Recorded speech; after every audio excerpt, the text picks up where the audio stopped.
हैं तभी मौन खोलते हैं, उससे पहले मौन नहीं रहते। हाँ, उससे पहले मौन रहते, उसके बाद नहीं रहते। तो मौन में करना क्या होता है? मनन, सोचते रहो, कुछ ना कुछ चिंतन करते रहो। व्यवहार संसार का नहीं, जहां आए हो वहां का। और हम तो जो मैंने पूरे दिन कथा में सुनाया, हम कथा ज्यादा नहीं 2-2.5 घंटे सुना रहे हैं, और वो 2-2.5 घंटे को पचाने में हमको कम से कम 22 घंटा लगता है। मैं कही हुई बात ही पचाता रहता हूं पूरे दिन।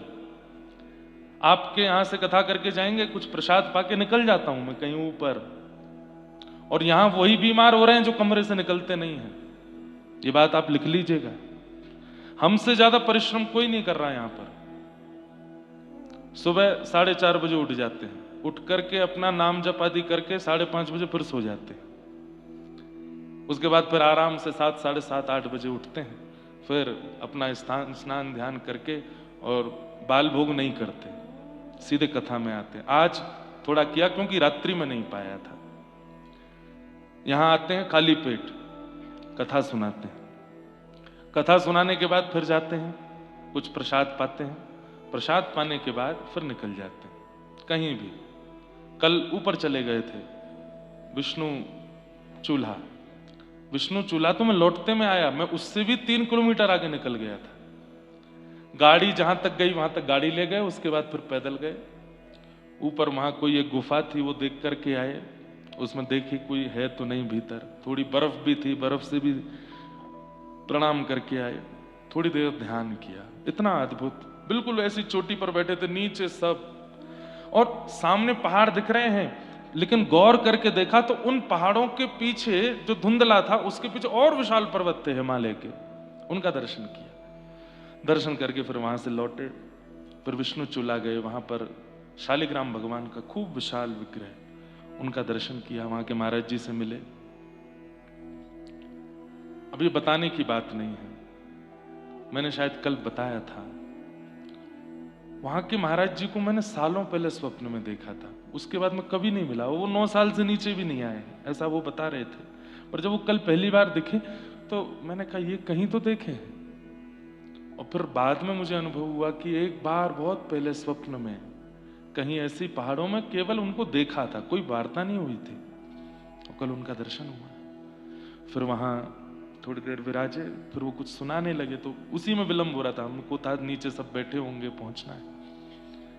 फिर नीचे आते हैं, आप सबसे मिलते हैं, विष्णु सहस्रनाम, नारायण कवच, थोड़ा कीर्तन संकीर्तन होता है। उसके बाद फिर आते हैं, तब मौन खुलता है। फिर अपने सब परिजनों से बात करते हैं, कल की क्या योजना, कहाँ क्या करना है।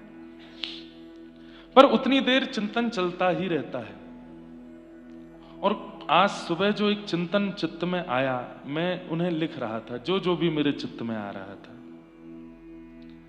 और मैंने पहले दिन ही सोच लिया था कि यहां के वातावरण में ढलने के बाद मैं विचार व्यक्त करूंगा जो मेरे मन में आएंगे। तो मन में भाव आया कि मुक्ति नाथ, इनका यदि संधि विच्छेद करूं तो 2 शब्द हैं, मुक्ति और नाथ। भागवत दोनों देती है, मुक्ति भी देती है, मुक्ति दानेन गर्जती। श्रीमद् भागवत गर्जना करके कहती है कि मुझे श्रवण करने वाले को मैं मुक्ति देती हूं। तो आज तो आप स्थिर मुक्तिनाथ से मिलने आए हो, पर जो पहले भी कथाओं में आए हैं, कथा में श्रीमद् भागवती कौन है? ये साक्षात शब्द ब्रह्म मुक्तिनाथ है, ये मुक्ति प्रदान करते हैं। तो श्रीमद् भागवत मुक्ति भी प्रदान करती है और नाथ को भी प्रदान करती है। नाथ कौन? जगन्नाथ, द्वारिकानाथ, श्रीनाथ, गिरधरनाथ, या जो भी आपके चित्त को प्रिय हो। चॉइस आपकी है कि आपको मुक्ति चाहिए कि नाथ चाहिए। मुक्ति वाले को नाथ मिलते हैं, पर दूरी से मिलते हैं, पर जिसको नाथ मिलते हैं उसको मुक्ति की इच्छा नहीं होती। जो हम कल चर्चा कर रहे थे उसी विषय पे ही आगे चल रहा हूं। भागवत जी दोनों देती, मुक्ति भी और नाथ भी। इच्छा आपकी है, प्रसन्नता आपकी है, चॉइस आपकी है कि आपको क्या चाहिए।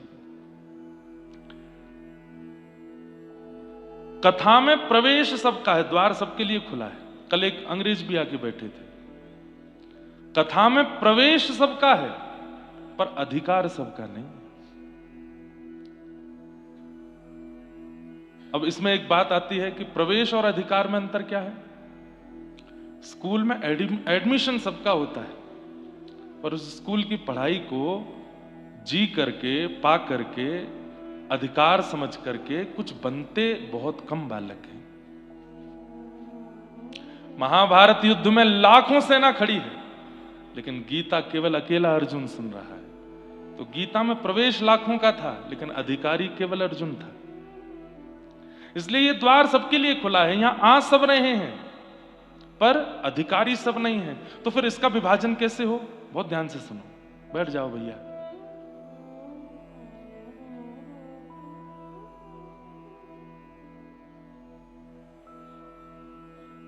विराज जाओ। क्या कुछ लिया क्या आपने इनका? है? अच्छा, आप आए हैं वहां से, हम भी वृंदावन से आए हैं। प्रवेश सबका है, अधिकारी सब नहीं। अब बात आती है कि प्रवेश सबका है, अधिकारी सब नहीं। तो यहां पर एक बात आ जाती है, तो क्या भागवत जी, सब मेरे विचार कह रहा हूं, तो क्या भागवत जी पक्षपात करती हैं कि जो आ गया उसमें भी अधिकारी खोज रहे हैं? नहीं। फिर वहां विभाजन होता है कि जो प्रवेश कर रहे हैं मुक्ति उनको मिलेगी, पर अधिकारी को नाथ मिलेंगे। सबको मुक्ति मिल सकती है, पर अधिकारी जो है उसको नाथ मिलेंगे। मीराबाई जैसे भक्त को मुक्ति मिल जाए तो इसमें उनकी योग्यता नहीं है। मीराबाई को तो नाथ मिले। सूरदास सरी के भक्त को मुक्ति मिल जाए तो इसमें उनकी कोई योग्यता नहीं है, उनको तो नाथ मिले। भौंदू भगत को मुक्ति मिल जाए, अरे वो जानते भी नहीं, भौंदू तो जानते ही नहीं मुक्ति कहते किसको।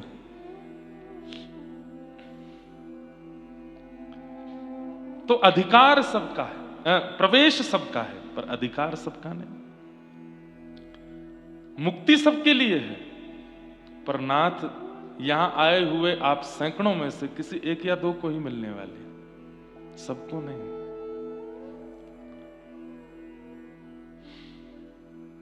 मूल्यवान है नाथ।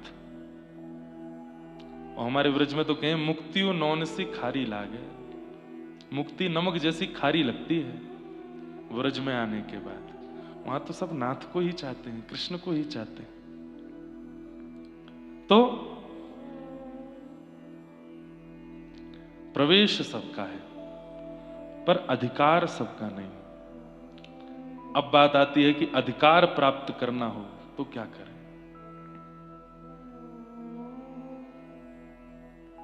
गोस्वामी तुलसीदास जी महाराज कहते हैं, बहुत ध्यान से सुनिएगा और गाइएगा मेरे पीछे। गुरु पद प्रीति नीत रत जे, गुरु पद प्रीति नीत जे। शब्द सुनिएगा, अधिकारी कौन है? नाथ का। मुक्ति के अधिकारी तो सब हो गए हैं, पर नाथ के अधिकारी कौन बन सकते? गुरु पद प्रीति नीत रत जे, गुरु पद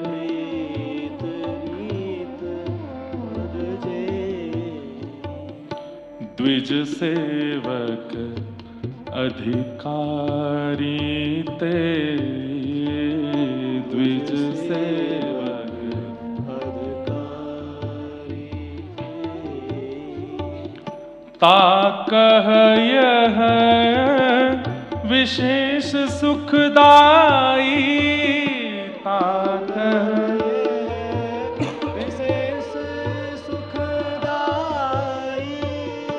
ताकह यह विशेष सुखदाई, ताकह यह विशेष सुखदाई। जाहि प्राण प्रिय श्री रघुराई, जाहि प्राण प्रिय श्री रघुराई। ये शब्द महादेव के हैं। पार्वती जी को महादेव कह रहे हैं कि मैंने जो तुम्हें कथा सुनाई है इस हिमालय की कंदरा में, ये सबको मत सुनाना। इसमें प्रवेश तो सब कर जाएंगे, पर अधिकारी यही हैं जिनको मैं बता रहा हूं। कौन? हे गुरुपद प्रीत नीत रत जे,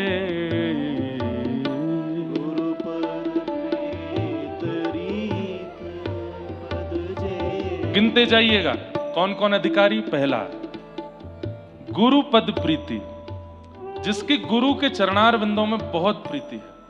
गुरु कह दें कि कूद जाओ खाई में तो कूद जाएगा, कोई गुरु कहेगा क्यों? लेकिन ऐसे गुरु भी हुए हैं। पीपाजी महाराज द्वार पर खड़े थे और द्वारपालों से कहते हैं कि महाराज जी का दर्शन करना है, उन्हें कह दीजिए कि महाराज पीपा आया है। रामानंदाचार्य जी को जब पता चला महाराज पीपा, उलट बोल दो नहीं मिलेंगे। अगले दिन पीपा जी फिर आए, बोले मैं उस देश का राजा पीपा, उनको शायद समझ नहीं आ रहा होगा, बता दीजिए मैं आया हूं। बोले नहीं मिलेंगे। अंतिम दिन आकर के जब अपने नाम का भी उच्चारण नहीं किया कि गुरु शरणागत एक सामान्य जीव अपने उद्धार के लिए आया है, मुझे मिलना है, नाम छोड़ दिया, पदवी छोड़ दी, सब कुछ अलग कर दिया, तब रामानंदाचार्य जी बोले बहुत चतुर है, 3 दिन से मिल नहीं रहा हूं ना, इसलिए पदवी वदवी सब छोड़ छाड़ करके और बिल्कुल अपना नाम भुला के बोल रहा है कि मुझे मिला दो, लेकिन मैं भी परीक्षा लूंगा। कह दो सामने एक कुआं है उसमें कूद जाए। द्वारपालों ने जाकर के जैसे ही कहा तो दौड़ पड़े कूदने के लिए, और जैसे ही बस कूदने ही वाले थे इतने में ही आचार्य चरण द्वार पर आ गए। बोले अब मिलूंगा, आओ। क्यों? देखना चाह रहा हूं कि गुरु प्रीति परायण हो कि नहीं। हम बंधुओं दीक्षा दे देते हैं, हम भी गुरु परायण हैं, हमारे भी गुरु हैं, हमारे भी आचार्य हैं, आप दीक्षा ले लेते हैं, पर दीक्षा बहुत सस्ती नहीं है। मेरी दीक्षा देने से आप मेरे शिष्य नहीं बने, आप नाथ के शिष्य बने हैं। मैंने संबंध उनसे कराया है, बिचौलिया हूं मैं, या जो भी आचार्य पदवी पर बैठे हैं वो बिचौलिया हैं। और बिचौलिया की बहुत बड़ी जिम्मेवारी होती है, वो आपके घर पर आकर के बोले फलानी लड़की से अपनी बेटे का ब्याह कर दो, बहुत अच्छी है। आप कहोगे भैया हमारा इकलौता ही बेटा है, देख लो। बोले अरे कर दीजिए, हम कह रहे हैं ना। तो आप क्या करते हो, उस एक व्यक्ति के विश्वास पर अपने पुत्र का उस पुत्री से, कन्या से विवाह कर देते हो। बाद में पता चला कि घर में तांडव हो रहे हैं, तो किसको कोसा जाता है? भैया इसकी मान के तुमने यार बिल्कुल, अरे मुझे तो बढ़िया लगी थी, मुझे तो लगा तुम्हारे लड़के के लायक होगी इसलिए करा दिया। ठीक वैसे ही आप सब कन्या है और वो पुरुषोत्तम है, और गुरु पदवी पर बैठा मैं या मुझ जैसे आचार्य, वे सब बिचौलिया हैं। जब हम संबंध करा देते हैं और संबंध के बाद में आप वो सब करने लगते हैं जिनका अधिकार नहीं है, तो फिर ठाकुर जी क्या कहते हैं? तेने काय को दिए शंख चक्र, तेने काय को दिया तिलक, तेने काय को दिया अष्टाक्षर मंत्र। अरे ये तो बहुत उपद्रवी है, दीक्षा के बाद भी उपद्रव कर रहा है, और उसका दंड फिर बिचौलिया को मिलता है। इसलिए प्रीति गुरु के चरणों में होनी बहुत जरूरी है। क्यों? क्योंकि जब आपका प्रीति गुरु चरणों में होगी तो फिर गुरु जैसा कहेंगे आप वो करने के लिए राजी रहोगे, और उससे फिर ठाकुर जी को कभी पीड़ा नहीं होगी, ठाकुर जी प्रसन्न रहेंगे। इसलिए इस कथा के द्वारा मुक्ति भी मिलती है, नाथ भी मिलते हैं, लेकिन नाथ प्राप्त करने वालों के लिए पहला लक्षण गुरुपद प्रीति, गुरु के चरणों में प्रीति, और नीति रत जय। नीति माने वेद शास्त्र, इनके प्रति विश्वास हो। आप भागवत जी सुनते हैं, रामचरितमानस सुनते हैं, भक्तमाल सुनते हैं, महाभारत सुनते हैं, गीता सुनते हैं, तो उसकी सुनी हुई बात पर संशय नहीं, विश्वास। गुरुपद प्रीति नीति रत जय। तीसरा लक्षण क्या? दो लक्षण हो गए अधिकारी के, लिखते जाइएगा या फिर अपने मन में उतारते जाइएगा। लिखने वाले इतनों में 2-3 ही दिखते हैं मेरे को, क्योंकि बाकियों की इतनी मेधावी बुद्धि है, सुनते ही याद हो जाता है। कभी कभी मेरा मन होता है कि मैं पूछ लूं क्या। तीसरा लक्षण क्या है अधिकारी का, नाथ की प्राप्ति के अधिकारी का? द्विज सेवक, द्विज के प्रति सेवकाई। द्विज किसको कहते हैं? जिसके 2 जन्म होते हैं उसको द्विज कहते हैं। ब्राह्मण क्षत्रिय वैश्य तीनों द्विज है, उसमें भी ब्राह्मण विशेष द्विज है। एक बार मां के गर्भ से जन्म होता है और फिर दूसरा यज्ञोपवीत संस्कार जब होता है तब पुनर्जन्म होता है। मतलब मां के गर्भ से जन्म तो आधा हुआ और फिर जब यज्ञोपवीत होता है तब पूर्ण जन्म होता है, इसलिए द्विज कहा जाता है। पर इसी के चिंतन में एक बात और आई,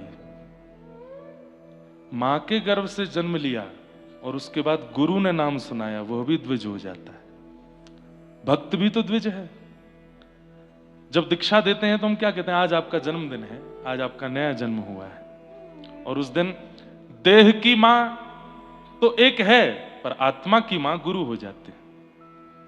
तो वैष्णव भक्त भी द्विज हो जाता है।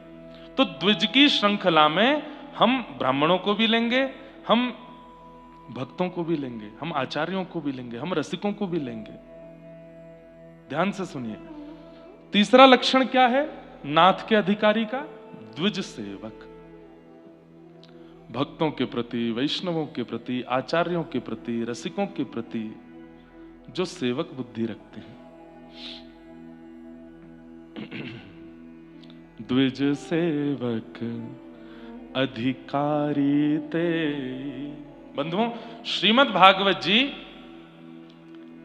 अगर कदापि कभी कभी ना समझ में आ रही हूं तो मानस जी उठा लो, क्योंकि श्रीमद् भागवत का ही संपूर्ण ट्रांसलेशन है रामचरितमानस। हमारे पूज्य पिताजी कहते हैं, बोले एक एक शब्द, एक एक भाव का आपको हिंदी अनुवाद मिल जाएगा।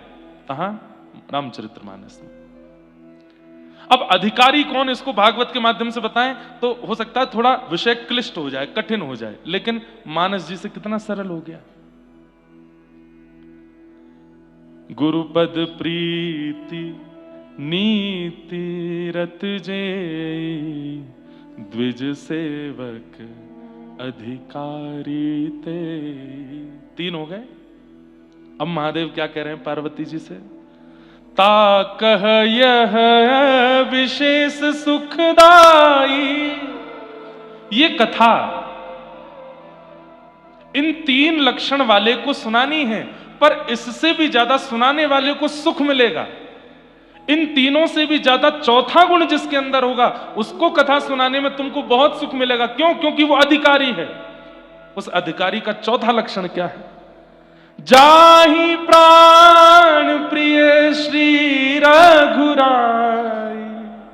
जाहि प्राण प्रिय,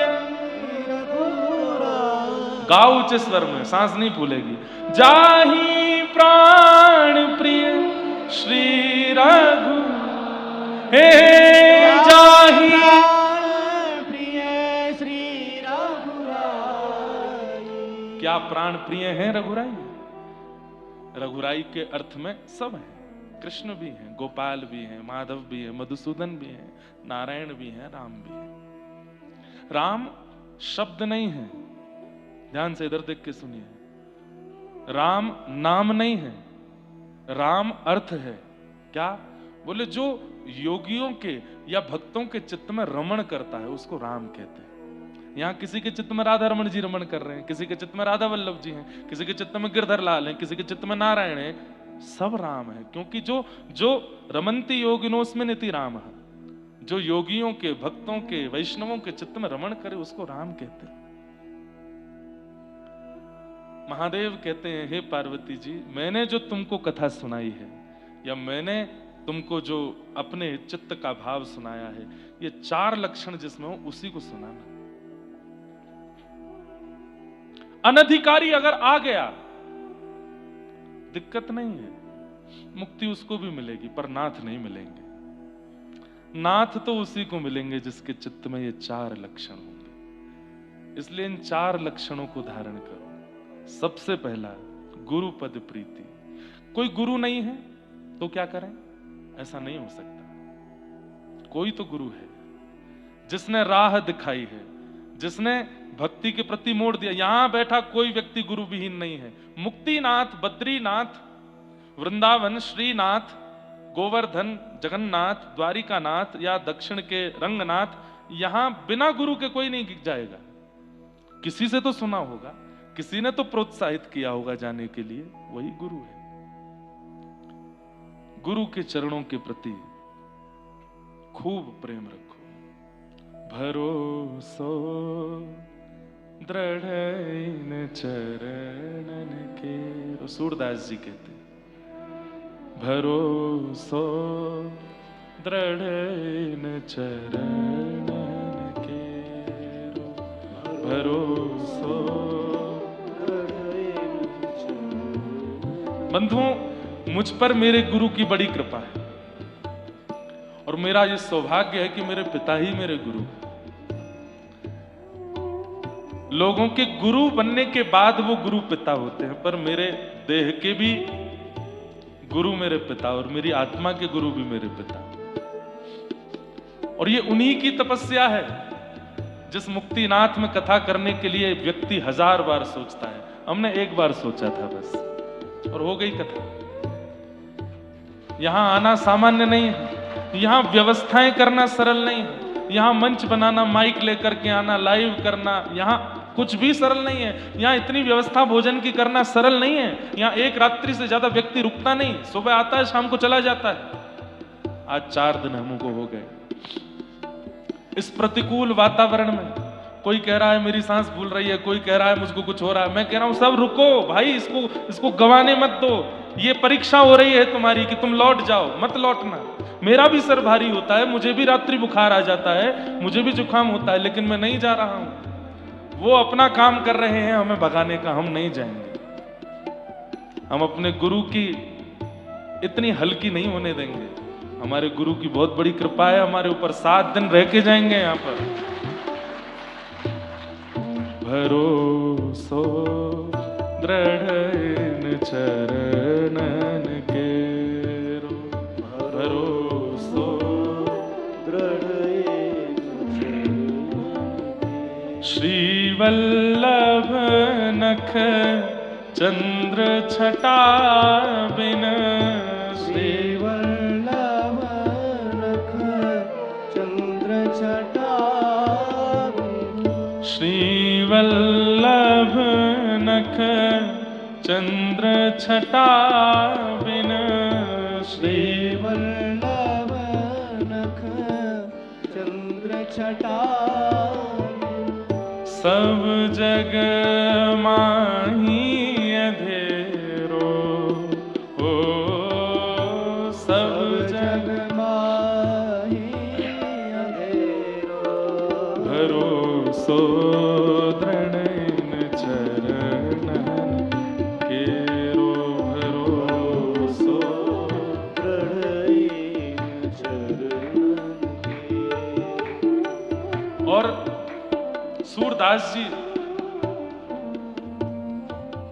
अपने अनुभव के साथ कह रहे हैं। ये सूरदास जी के भगवत प्राप्ति के पूर्व का पद है ये। सूरदास जी लगभग 100 वर्ष की अवस्था, अभी सूरदास जी का चरित्र कहा था मैंने नासिक दत्त धाम में। बहुत लंबा जीवन जिया सूरदास जी ने और अपने अंतिम श्वास को लेने से पूर्व ये पद गाते हैं। किसी ने उनको टोक दिया, बोले आपने आज तक अपने आचार्य की महिमा नहीं गाई, आपने युगल का यश गाया, कृष्ण लीला गाई, लेकिन अपने गुरु के बारे में कुछ नहीं कहा। तो सूरदास जी क्या कहते हैं, बोले तुमको लगता था कि मैं कृष्ण यश गा रहा हूं, तुमको लगता था मैं युगल यश गा रहा हूं, पर मेरे लिए कृष्ण और युगल मेरे गुरु ही हैं। मैं अपने गुरु को ही ध्या रहा था। और तब अंतिम श्वास लेने से पूर्व ये पद गाते हैं। और सूरदास जी सबको कह के जा रहे हैं, अपने इतने लंबे जीवन का अनुभव मैं बता के जा रहा हूं। इस कलिकाल में और कोई साधन है ही नहीं अपने कल्याण का, एक ही साधन है, केवल अपने गुरु के प्रति भरोसा कर लो, और कोई साधन नहीं है। हे साधन और नाही आकली में, साधन और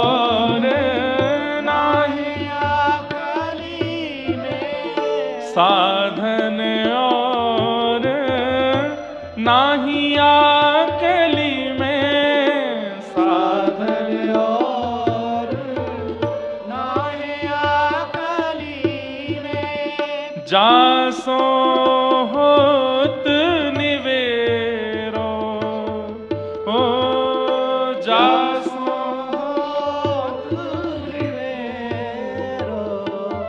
हे सूर कहा कहे दुविध आंधरा,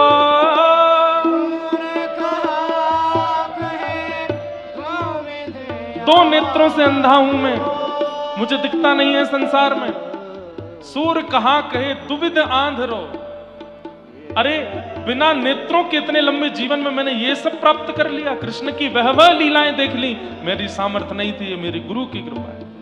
सूर कहा कहे दुविध आंधरो,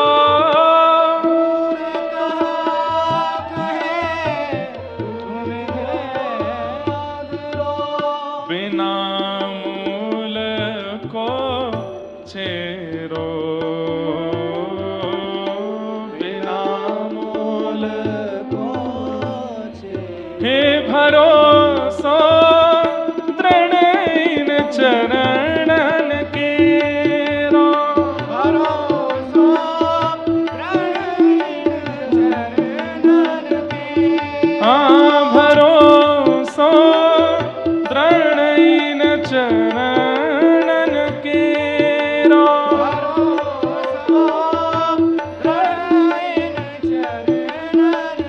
हाँ भरोसो दृढ़ इन चरणन केरो।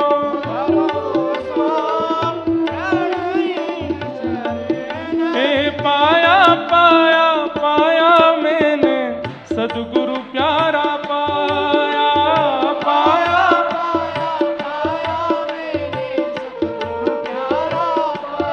हे पाया पाया पाया मैंने सद्गुरु प्यारा पाया,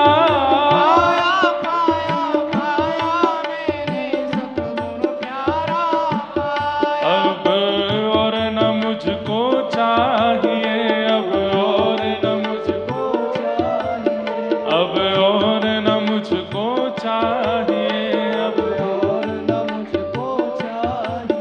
बस सद्गुरु प्यारा चाहिए, बस सद्गुरु, ओ बस सद्गुरु प्यारा चाहिए। हे पाया पाया पाया मैंने सद्गुरु प्यारा पाया,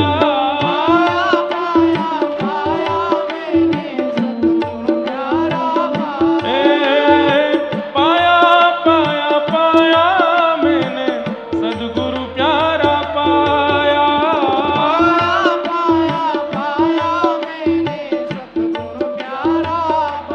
हे पाया पाया पाया मैंने सद्गुरु प्यारा पाया,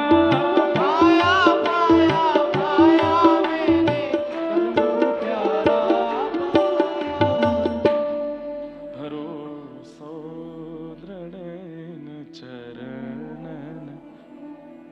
तो गुरुपद प्रीति नीत रत जे, द्विज सेवक अधिकारी ते, ता कह यह विशेष सुखदाई, जाहि प्राण प्रिय श्री रघुराय। ये चार लक्षण, ये चार लक्षण नाथ के अधिकारियों के हैं, मुक्ति के नहीं। मुक्ति का अधिकारी तो यहां आके बैठ जाए, मुक्ति मिल जाएगी। भागवत जी कहती हैं, मैं मुक्ति दान की गर्जना करती हूं, मेरी सन्निधि में आओ। पर हमें नाथ चाहिए। मुक्ति और नाथ में अंतर क्या है? मृत्यु के बाद नाथ का दर्शन, मृत्यु के बाद नाथ का दर्शन वह मुक्ति है, और जीते जी नाथ का दर्शन वह भक्ति है। हमें जीवित अवस्था में करना है, जब तक श्वास चल रही है इसी बीच में ही नाथ आ जाने चाहिए, इसी बीच में ही ठाकुर का दर्शन होना है, मुक्तिनाथ। तो अधिकारी कौन? जो ये 4 लक्षणों से युक्त है। और उसमें चौथा लक्षण विशेष महादेव कहते हैं, जिसको प्राण प्रिय है परमात्मा, उसको कथा सुनानी चाहिए। क्यों? कथा सुना करके वक्ता कल्याण करेगा अपनी वाणी का, अपनी वाणी को न्याय दे पाएगा, अगर प्राण ठाकुर को प्राण प्रिय मानने वाला सामने बैठा होगा तो, क्योंकि उसका उद्धार होगा उससे। नहीं तो लोग तो 1000 बैठते हैं कथा में, कोई उबासी ले रहा है, कोई फोन देख रहा है, कोई ऐसे कर रहा है, कोई ऐसे कर रहा है, हम तो सब देखते हैं। और एक बात कहूं, बहुत कम मिलते हैं ऐसे जो अधिकारी हों। और ये तो बहुत अच्छी कथा है कि इतनी कम संख्या में इतने पास पास लोग बैठे हैं। नीचे धरती पर जब जाते हैं वहां बैठे हैं 25,000 लोग, कहां दिख रहा है कौन अधिकारी? वहां तो केवल बोला जाता है। वहां किसको अधिकारी माना जाता है? स्वयं को अधिकारी मान के बोला जाता है कि मैं ही अधिकारी हूं, मैं बोल लेता हूं, अपने लिए बोलता हूं। पर यहां मुझे दिख रहे हैं, यहां मुझे अनुभव हो रहे हैं, यहां आपका मुख का हाव भाव सब दिख रहा है, वहां नहीं दिखता।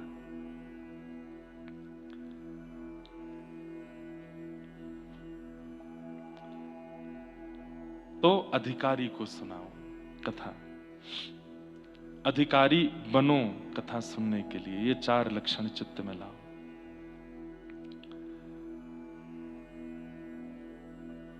नौ लक्षण ऐसे हैं जो आपके चित्त में नहीं होने चाहिए अगर आप कथा के श्रोता हो तो। पहला लक्षण सठ बुद्धि। कौन सी बुद्धि? सठ बुद्धि किसको कहते हैं?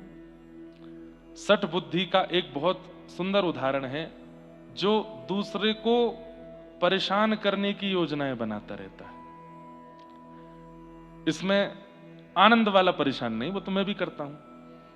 किसी के, अब हमने एक बंदूक मंगाई है पानी वाली, मुक्तिनाथ में जो नहीं नहा रहे उन पर मारता हूं उसको तो ऐसा नहीं, ये सठ नहीं है। सठ कौन? जो दूसरे को केवल रुलाने, परेशान करने और उत्पीड़ना करने की योजनाएं बनाता रहता है। हमारे पीछे बहुत सठ पड़े रहते हैं, कौन सी कथा में क्या बोल दिया, कब कहां क्या कर दिया, इनको पकड़ो, घसीटो, नीचे फेंको, इतनी सी उम्र में कैसे उड़ रहा है ये, इसके इतने शिष्य कैसे हो रहे हैं, इसको इतने लोग कथा क्यों सुन रहे हैं, ये अच्छी बात नहीं है, इसको करो। ये सठ बुद्धि है। ये 9 लक्षणों में पहला लक्षण है, अधिकारी यदि बनना चाहते हो तो ये लक्षण नहीं होना चाहिए।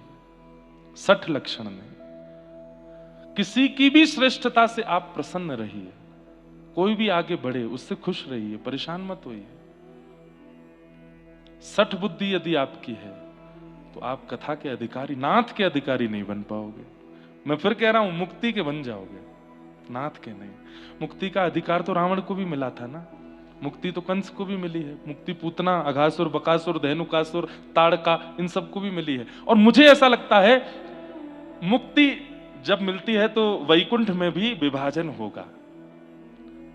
जो दुष्ट प्रवृत्ति के लोग हैं, जो भगवान के हाथों मारे गए हैं, उनको भी तो मुक्ति मिलती है, उनका एक सेक्शन अलग होगा। जैसे स्कूल में ABC सेक्शन होते थे ना, ए सेक्शन में कौन है? जो लोग भक्त परायण मुक्ति प्राप्त किए हैं। बी सेक्शन में कौन है? बोले गलती से बस भगवत भजन कर लिया, मन में इच्छा तो माता पिता की थी मुक्तिनाथ जाने की, जबरदस्ती बालक भी चला गया, तो चलो इसको भी मुक्ति मिल गई, लगे हाथ, दूसरे की कृपा से हमको मुक्ति मिली। वो बी सेक्शन में होते हैं।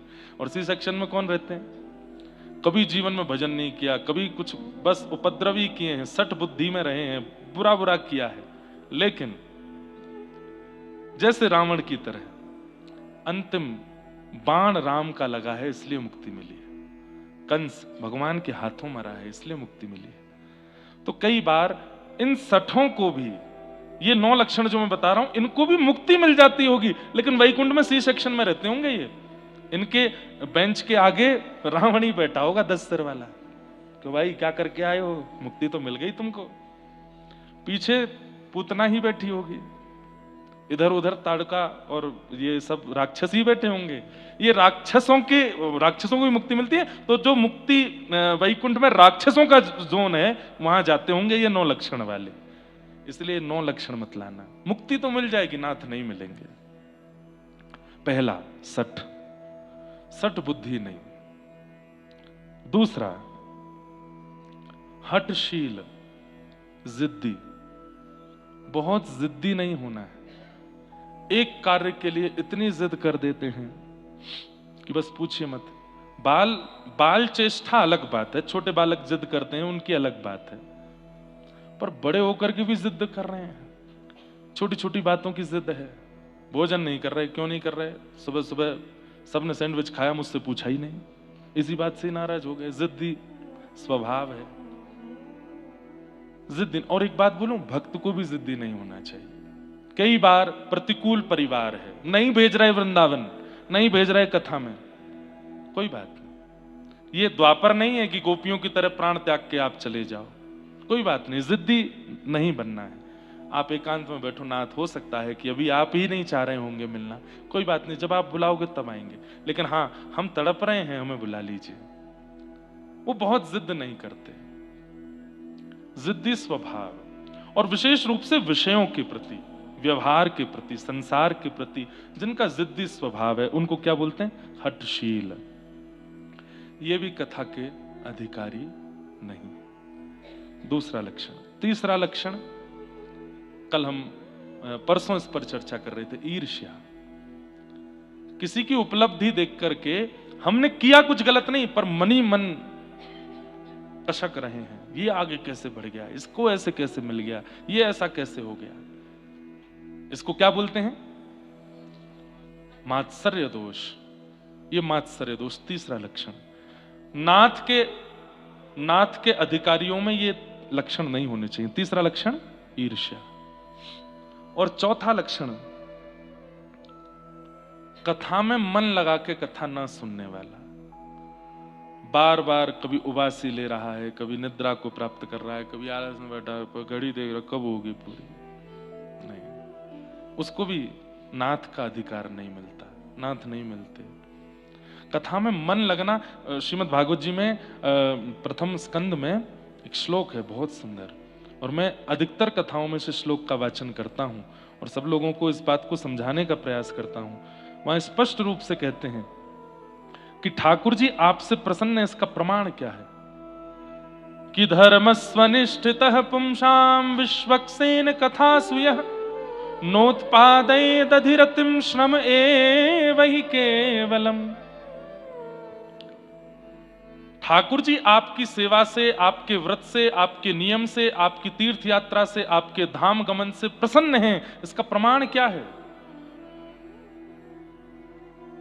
विश्वक्सेन कथासुया। आप एक भी एकादशी नहीं छोड़ते, निर्जला और करते हैं एकादशी पर। आप हर साल जगन्नाथ, द्वारिकानाथ, बद्रीनाथ जाते हैं।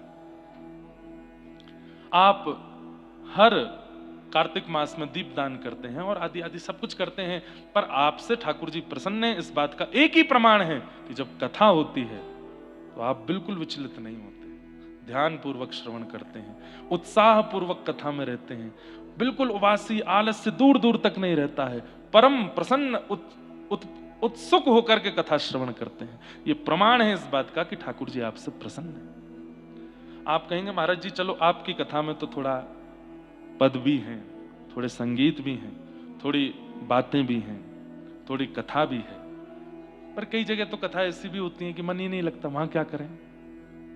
ऐसे में भी मन लगाना है। उसमें आज मुझसे किसी ने प्रश्न किया कि महाराज जी क्या अपने आचार्य, अपनी संप्रदाय के आचार्य की ही कथा सुननी चाहिए, दूसरे की नहीं? ऐसा बिल्कुल नहीं, सबकी कथा सुनो। हमने तो पहला नियम ही यही बनाया है कि सबको सुनो, किसी के प्रति भी ये भाव मत रखिए क्या पता कुछ कहां क्या मिल जाए, है ना? सबकी कथा सुनो, सबको श्रवण किया करो, कोई बिल्कुल रोक टोक नहीं। हमारी व्यासपीठ से तो सबको श्रवण करना चाहिए।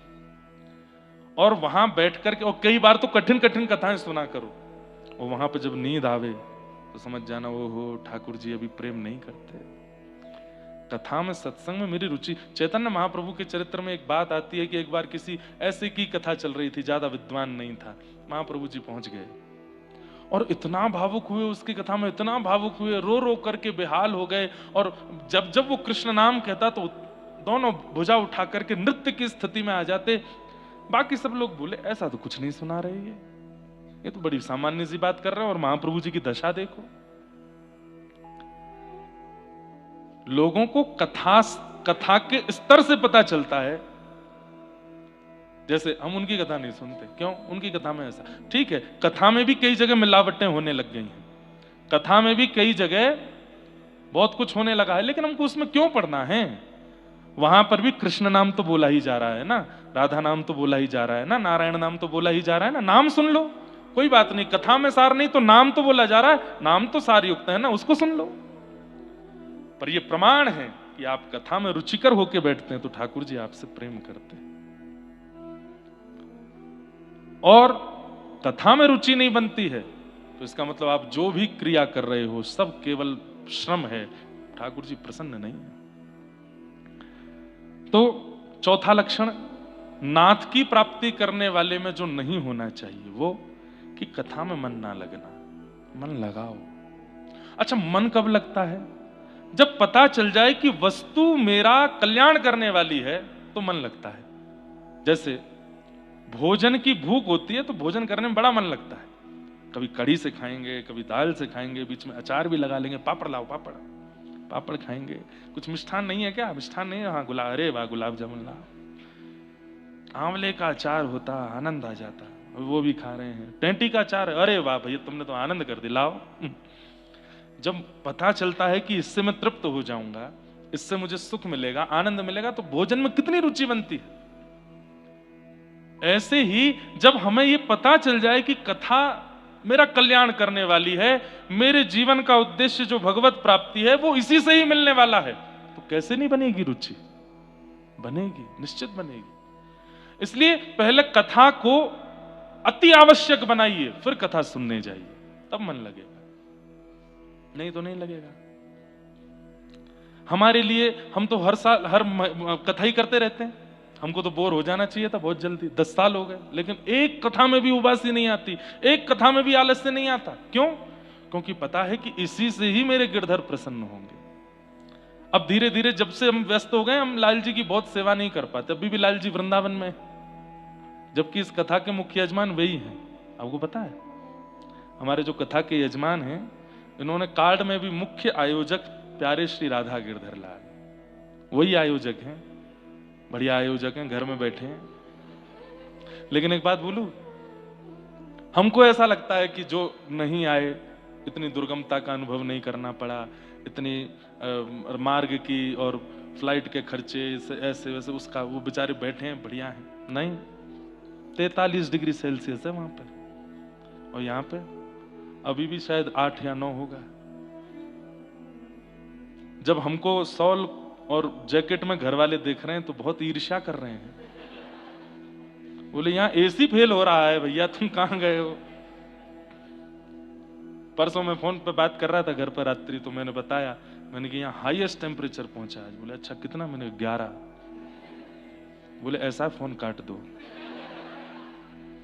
बोले यहाँ टेम्परेचर देख ही नहीं रहा है, 43 पहुंच गया है। और उसमें भी उत्तर प्रदेश में एक नियम है कि जब 40 से ऊपर टेम्परेचर जाता है तो लाइट कटती है घरों की, लाइट और चली जाती है।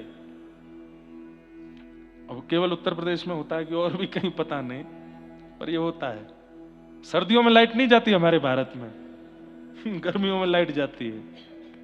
अभी तो फिर भी जब से हमारे साधु जी आए हैं सत्ता में, तब से लाइट वाइट नहीं जाती इतनी। उससे पहले तो छतों पर सोते थे हम लोग वृंदावन में, जब सेवा कुंज के पास घर था, छोटे छोटे थे हम लोग, तो रात्रि में सेवा कुंज दिखता था हमारी छत से, जहां रात्रि जाना अलाउ नहीं है, वहीं हम लोग सोते थे। रात भर सब बच्चे ऐसे, वो जो घर की दीवार होती वहां पे ऐसे बैठ जाते थे।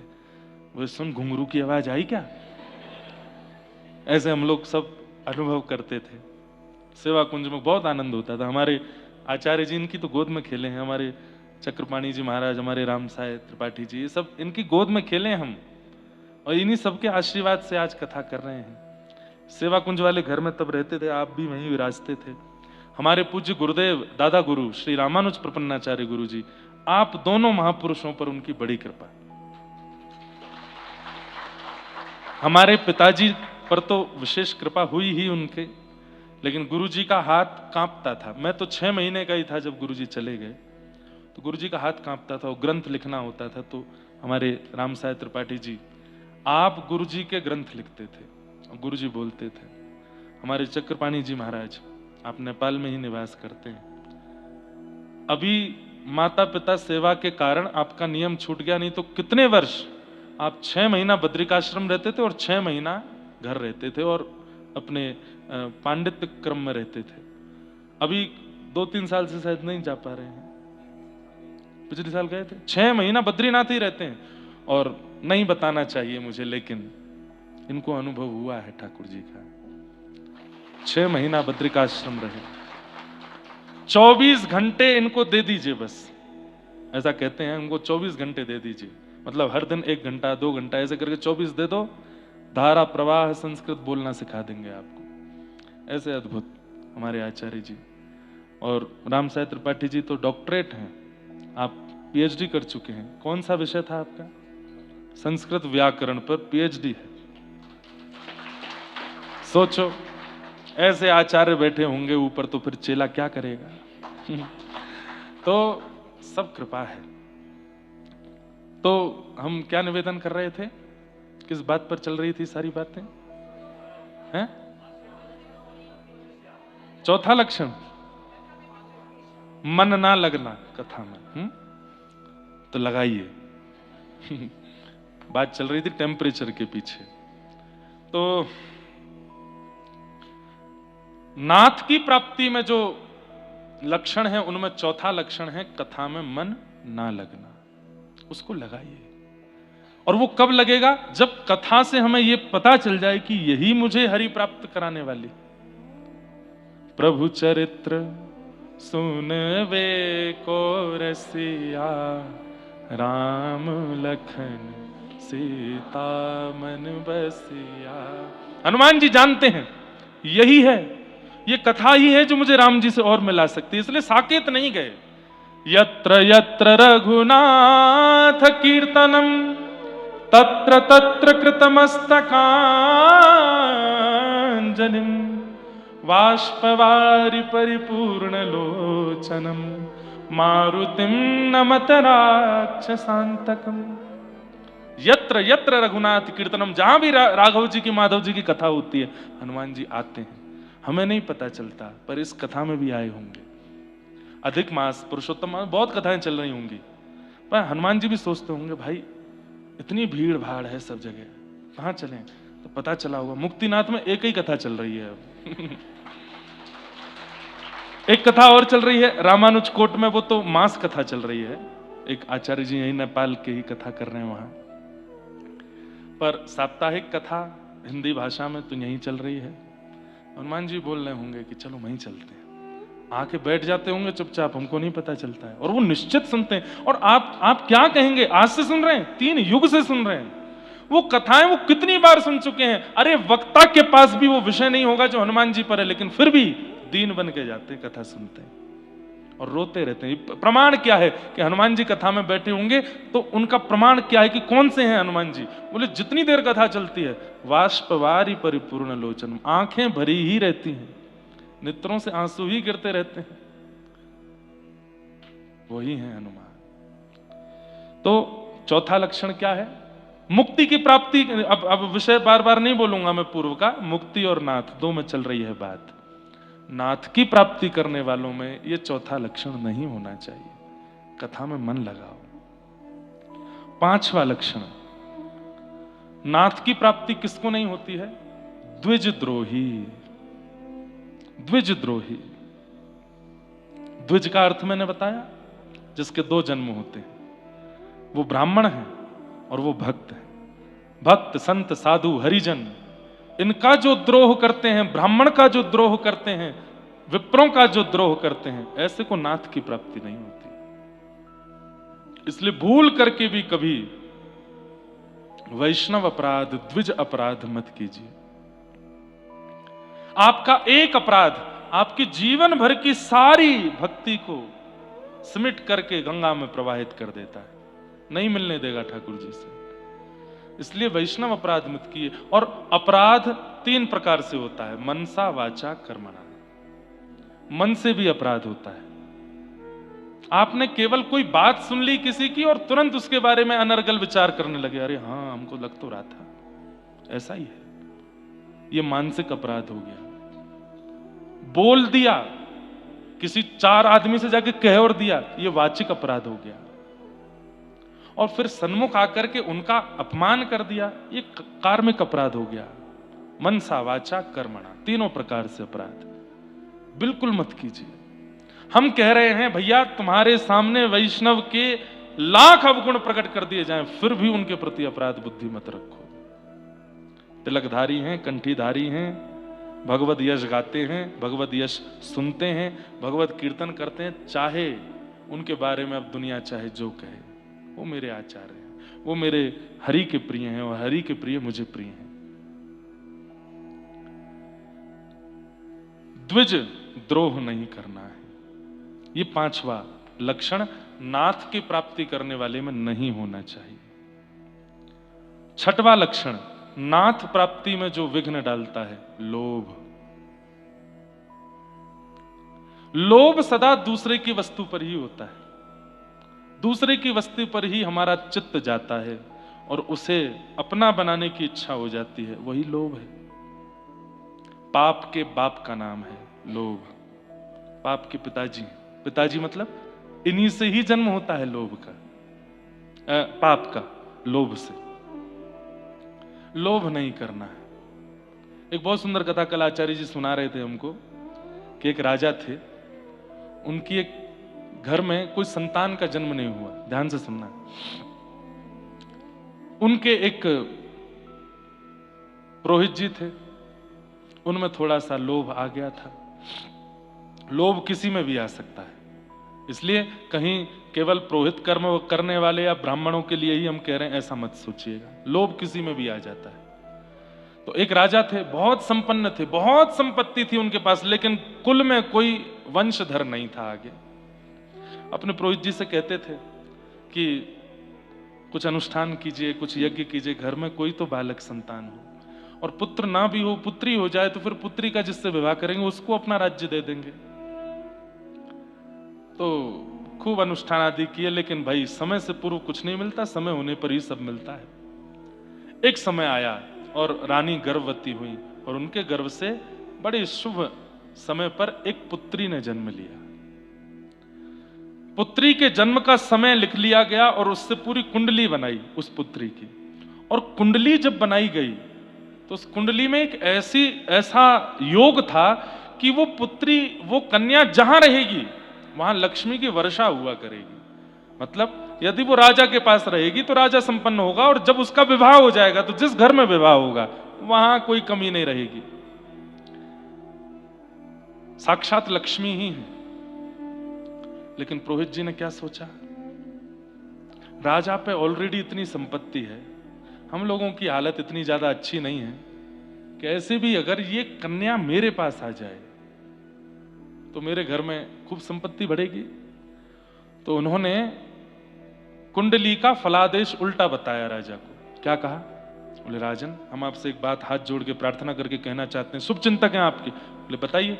बोले कि ये जो कन्या है ना, जन्म तो हो गया लेकिन अच्छे मुहूर्त में नहीं हुई है, तो है तो पुत्री, अब मुहूर्त अच्छा हो बुरा उससे हमें क्या। बोले नहीं, ये जहां रहेगी वहां लक्ष्मी का हनन हो जाएगा, वहां से लक्ष्मी, संपत्ति, संपदा सब चली जाएगी। राजन, बालक दोबारा हो जाएगा लेकिन संपत्ति चली गई तो, राज्य चला गया तो, महल चला गया तो, सब कुछ चला गया तो फिर क्या करोगे? फिर संतान होकर के भी सुख नहीं मिलेगा। राजा बोले ऐसा मत कहिए, बहुत वर्षों बाद तो घर में आनंद हुआ है। आप बोले कि यही एक उपाय है, इसका त्याग करो। बोले क्या करूं फिर? बोले काम करो, जन्म से लेकर के और कन्या के विवाह तक तुम जितना खर्च करना चाहते हो इसके ऊपर, उतना एक पेटी में भर करके और इस कन्या को उस पेटी में लिटा करके नदी में प्रवाहित कर दो। मतलब जितना खर्चा तुम अपनी पुत्री पर पूरे जीवन करना चाहते हो, उतना एक पेटी में भर के इस कन्या को लिटा के और उसको नदी में प्रवाहित कर दो। आप अपने कर्म से मुक्त हो जाएंगे। कन्यादान तक का सारा धन आप दे दो और इसको नदी में प्रवाहित कर दो, बालक तो दोबारा हो जाएगा। बहुत रोया राजा, सब लोगों की सहमति से। कई बार राजाओं को ऐसे नियम लेने पड़ते हैं और राजा ने कहा ठीक है। वहां उस कन्या को एक पेटी में खूब सारा धन करके, कन्या को लिटा के पेटी बांध करके नदी में प्रवाहित कर दिया। थोड़ी दूर ही, अच्छा यहां पुरोहित जी ने क्या किया, उनका कुछ किलोमीटर दूर गांव था, अपने बच्चों को कहा एक पेटी बहती हुई आएगी, उसको निकाल लेना, संपत्ति की संपत्ति मिलेगी, कन्या भी घर आ जाएगी और इसके आने से तो लक्ष्मी बढ़ेगी बढ़ेगी। लोभ था चित्त में। लेकिन राजा के राजवंश से लेकर के पुरोहित जी के गांव के बीच में एक घटना घटती है। क्या? एक दूसरे नगर का एक राजकुमार था। वो राजकुमार वन में शिकार खेलने के लिए आया था। तभी एक मन चला भालू उसके आगे आ गया और राजकुमार बड़ा बलवान था, उसने उस भालू को जैसे तैसे करके बांध दिया। वो भालू नरभक्षी हो चुका था, बहुत राज्य के लोगों को मार चुका था, उसको सब ढूंढ ही रहे थे। आज राजकुमार ने उसको ढूंढ लिया। राजकुमार ने उस भालू को बांध लिया। अब बांध करके वो सोच ही रहा था क्या करूं क्या करूं। इतने में वो बड़ी पेटी बहती हुई आ रही थी। उस राजकुमार ने पेटी को किनारे किया, बड़ी भारी, खोल के देखा तो असंख्य सोने चांदी हीरे जवाहरात भरे हैं और ऊपर एक छोटी सी लाली लेटी है। उस राजकुमार की कोई बहन नहीं थी। उसने कहा आज विधाता ने मुझे बहन दी है, और देखो बहन आई भी तो कैसे आई, कितनी संपत्ति लेकर के आई है साथ में, अपने जीवन का पूरा निर्वहन, ये तो उसकी कुंडली में ही था, वो जहां जाएगी धन धान्य से भर देगी। राजकुमार ने उसको निकाला, सारा धन संपत्ति जो थी, बोले ये इसी का है, इसी के लिए रहेगा, इससे महल बनवाऊंगा अपनी बहन का। अपने सब सैनिकों का सब धन धान्य ले जाओ, सुनो पेटी खाली करके दे दो। पेटी खाली करके बोले इसमें क्या करूं, बोले इसमें भालू को डालो। बोले ये भालू बहुत उपद्रवी है। हाथ पैर बांध करके भालू के और उसको पेटी में बंद कर दिया। वो कहा बहा दो।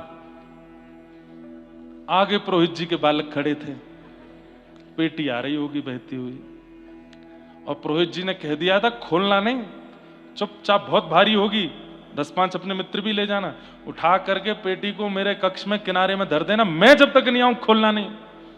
बालक बोले पिताजी की आज्ञा। इतनी में पेटी बहती हुई आई विशाल, लगे सब एक साथ नदी में से उसको निकाला, बड़ी भारी, 10-15-20 लोग लगे उसको उठाने में, उठा करके ले गए। बोले पिताजी ने कहा था हमारे कमरे में चुपचाप धर देना, खोलना नहीं। यहां पुरोहित जी सब कार्य करा करके शाम को लौट के आए। पिता कहाँ है? पिता आपके कमरे में रखी है, बहुत भारी है पिताजी। हाँ भारी तो है, चलो भोजन पानी करके सब सो जाओ। सब सो गए। पुरोहित जी कमरे में गए, जैसे ही पेटी खोली नरभक्षी भालू निकल करके आया, आंखें नोच ली, विदीर्ण कर दिया, नष्ट कर दिया, पूरे परिवार को खत्म कर दिया उसने। पाप के बाप का नाम क्या है? लोभ। और ये लोभ नहीं आना चाहिए। नाथ की प्राप्ति करने वाले में लोभ नहीं होना चाहिए। कितने लक्षण हो गए? 6 लक्षण। 7वां लक्षण क्या है? क्रोध। भगवत परायण वैष्णव में अगर क्रोध है तो वो भजन नहीं करता है। कई बार मैं अपने श्रोताओं को भी देखता हूं, शिष्यों को भी देख लेता हूं, और जब मुझे क्रोध दिखता है तो मुझे पता चलता है कि अष्टाक्षर नहीं करते, ये मूल मंत्र नहीं करते। आपको मुझसे ज्यादा क्रोध नहीं आ सकता। क्यों? क्योंकि भाई जब कोई व्यक्ति, उसका काम ही है यहां से वहां, यहां से वहां, यहां से वहां जाना, इतने सारे लोगों को संग रखना, साथ में संगीतज्ञ भी हैं, ब्राह्मण जन भी हैं, भक्ति पथ का कार्य देखने वाले कई बालक भी हैं, ये हैं वो, सबको कौन देखता है? अकेला मैं। इसके बीच पर अपना अध्ययन भी करो, घर परिवार भी देखो, गृहस्थाश्रम है उसको भी चलाओ। इन सबके चलते इतना क्योस होता है दिमाग में, क्रोध आ ही जाता है। पर आप कभी भी किसी से पूछ लेना, क्रोध में कुछ अनर्गल नहीं करता, मैं मौन हो जाता हूं, बात नहीं करूंगा, मिलूंगा नहीं, चर्चा नहीं करूंगा, लेकिन क्रोध को हावी नहीं होने देता। इसको मैं अभिमान युक्त होकर के नहीं कह रहा हूं, आप सीखो इसलिए कह रहा हूं। आप में से लोग 40 वर्ष, 50 वर्ष, 60 वर्ष के बैठे हैं, मैं 28 वर्ष का आपको बोल रहा हूं।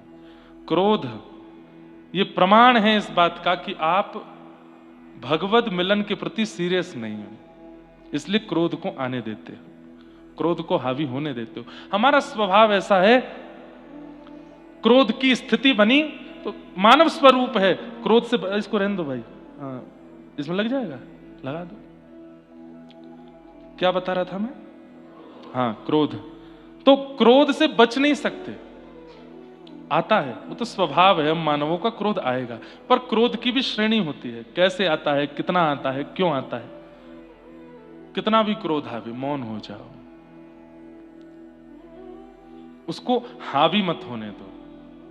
मेरा स्वभाव है कि यदि क्रोध दिलाने वाला व्यक्ति, और क्रोध भी ज्यादातर जैसे बार बार एक विषय समझाया गया हो फिर भी नहीं हो रहा हो तो क्रोध आता है, या फिर कोई बताने पर भी प्रतिकूल व्यवहार कर रहा हो तो क्रोध आता है, और या फिर बेवजह की बातें बना करके बोल रहा हो तो क्रोध आता है। और एक ही स्वभाव है, मौन होना, और बहुत बड़ा अपराधी है तो उससे दूर हो जाना। बस ये दो ही काम हम करते हैं, तीसरा कोई नहीं कि उपद्रव, चिल्ला दिए हूं, गाली गलौज। मैंने ये भी अभिमान युक्त होकर नहीं कह रहा हूं, नाथ रक्षा करें, आज तक कभी गाली का शब्द जीभ पर नहीं आने दिया।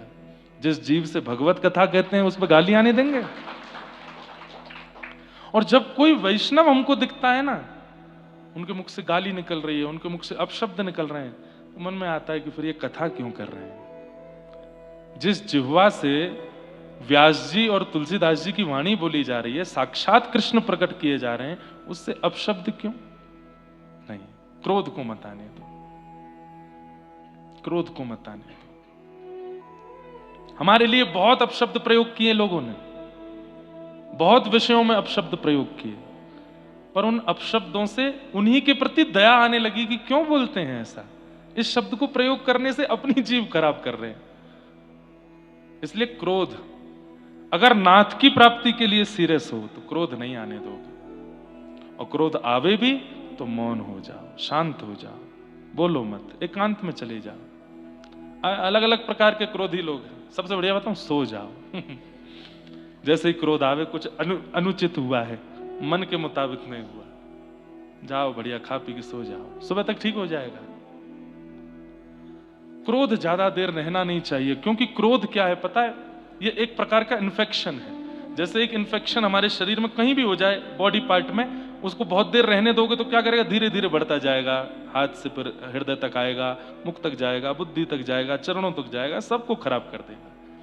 क्रोध को जितनी जल्दी हो सके निकालने का प्रयास करो। जैसे आया तुरंत समाधान ढूंढने लगो, ये शांत कैसे होगा, ये जो मेरे अंदर उपद्रव चल रहा है ये शांत कैसे होगा। नहीं कोई उपचार मिले तो बैठ जाओ लेकर के हरि नाम और गाने लगो।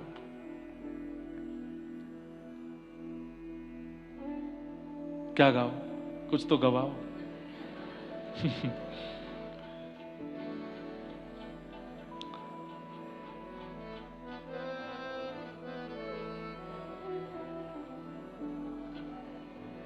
घूम फिर के यही है, हरि नाम लेने वाला, हरि नाम लेने वाला, हरि नाम गाने वाला, हरि नाम गाने वाला, हरि का है प्यारा। मिल गया मिल गया मिल गया, एक और मिला है। जब क्रोध आवे तो क्या करो, मुझे दुनिया से नहीं कोई काम, मुझे दुनिया, बैठे बैठे ही गाना, खड़े नहीं होना। मुझे दुनिया से नहीं कोई काम, दुनिया से नहीं कोई काम, ओ मैं तो रटूं राधा राधा नाम।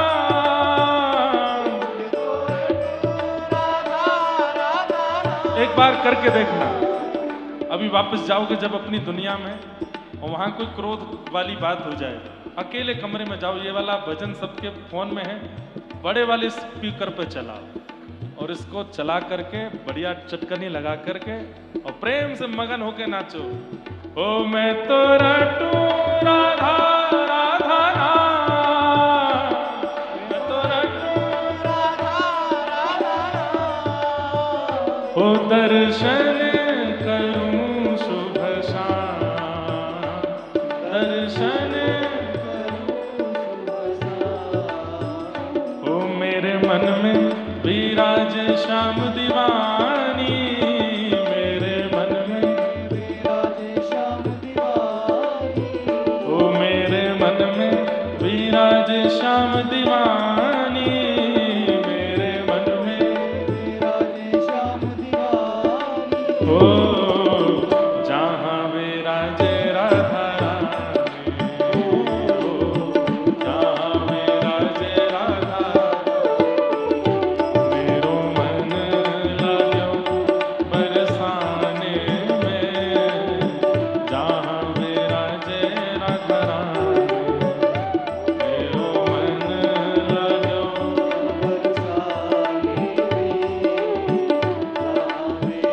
बोलो विश्वभानु दुलारी की।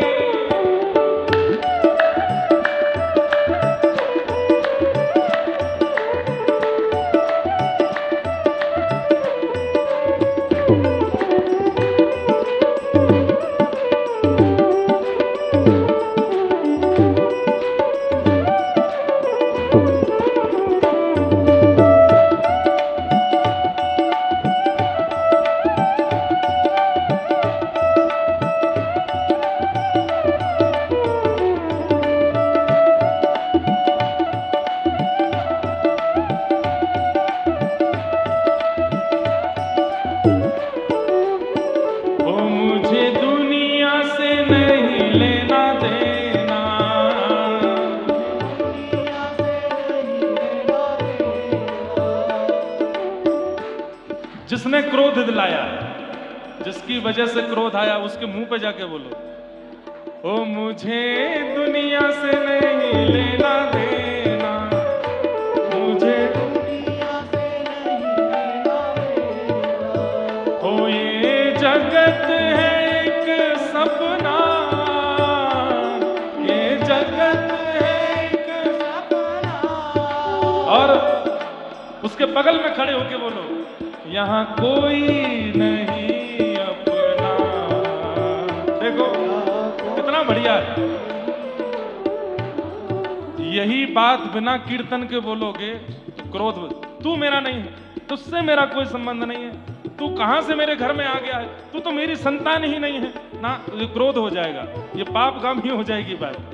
गा करके बोल दो, पत्नी से कोई बात हो जाए, मुझे तो ब्याह करना ही नहीं था तुझसे, ऐसा स्वभाव ऐसा व्यवहार, तो ये क्रोध पापगामी हो जाएगा। लेकिन यहाँ कोई नहीं अपना, हो यहाँ कोई,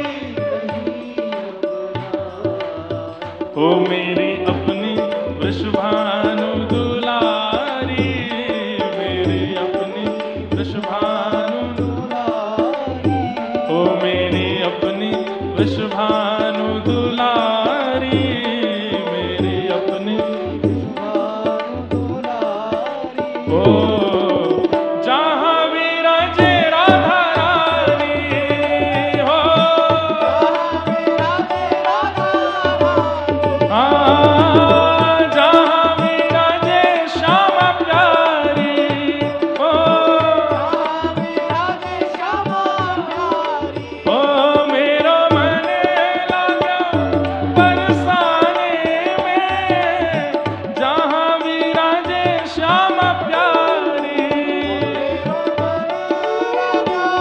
बरसाने में, जहाँ विराजे श्यामा प्यारी, हे जय राधे राधे, राधे राधे, श्री राधे राधे, राधे राधे, जय राधे राधे, राधे राधे, श्री राधे राधे, राधे राधे, जय राधे राधे, श्री राधे राधे, जय राधे राधे, श्री राधे राधे, जय राधे राधे, श्री राधे राधे, जय राधे राधे, श्री राधे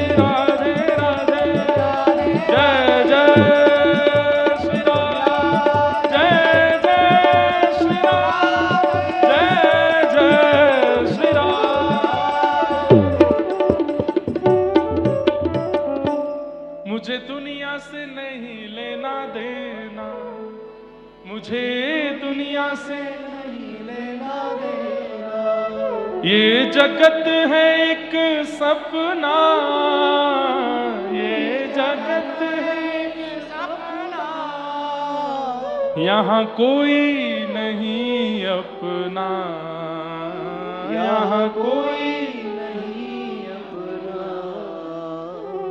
मेरी अपनी वृषभानु दुलारी, मेरी अपनी अपनी वृषभानु दुलारी, हो जहाँ विराजे राधा रानी, जहाँ विराजे राधा रानी। मेरो मन लग्यो बरसाने में, जहाँ विराजे राधा रानी, मेरो मन लग्यो बरसाने में, जहाँ विराजे राधा रानी। इसलिए जब क्रोध आवे तो पी जाइए, सह लीजिए, थोड़ा नाच लीजिए, गा लीजिए, जाप कर लीजिए। और ये तो हमने अनुभव करके देखा है कि क्रोध जब आवे तब आप जप करने लग जाओ, और जप में जिस नाम का जप कर रहे हो उसका चिंतन करो तो क्रोध घटेगा। धीरे धीरे समय लगेगा, हफ्ता 2 हफ्ता में फिर ऐसा हो जाएगा स्वरूप कि फिर क्रोध आएगा ही नहीं, क्योंकि क्रोध नाथ की प्राप्ति में बाधक है। अगला लक्षण, कितने लक्षण हो गए? 7। 8वां लक्षण है काम। काम का अभिप्राय व्यसन भोगने में तो है ही, पर काम का रूप एक नहीं है, अनेक है। कामनाओं की इच्छा, बहुत इच्छाएं जिसके चित्त में होती हैं वो नाथ की प्राप्ति नहीं कर पाएगा। सब इच्छा एक ही हो। कृष्ण तन, गोपियां गाती हैं, कृष्ण तन कृष्ण मन, कृष्ण ही हमारो धन, आठों याम ऊधो हमें, कृष्ण ही सो काम है। सारी इच्छाएं केवल कृष्ण है। दर्शन को नैना तपे, वचन सुनन को कान, मिलवे को हियरा तपे, हिय के जीवन प्राण, गोवर्धन वासी सांवरे, गोवर्धन।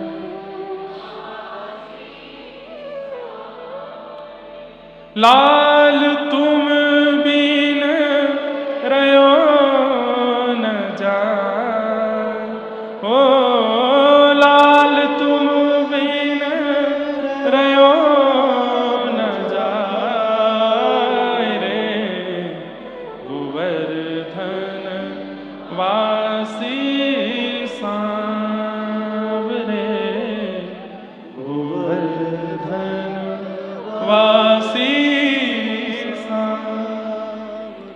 सर्व इच्छाओं में केवल कृष्ण है।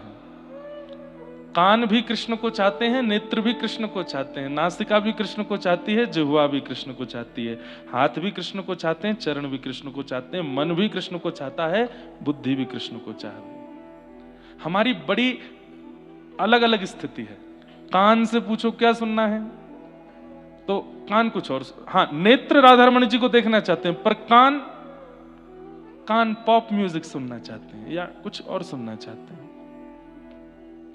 चलो मान लीजिए आंख भी राधारमण जी को चाहती है, कान भी राधारमण जी को चाहते हैं, पर जीव को तो पिज्जा ही चाहिए, जीव को तो पानी पूरी चाहिए, जीव को तो झालमुड़ी चाहिए, जीव को जो यहाँ कुछ नहीं मिलता मुक्तिनाथ में कुछ नहीं।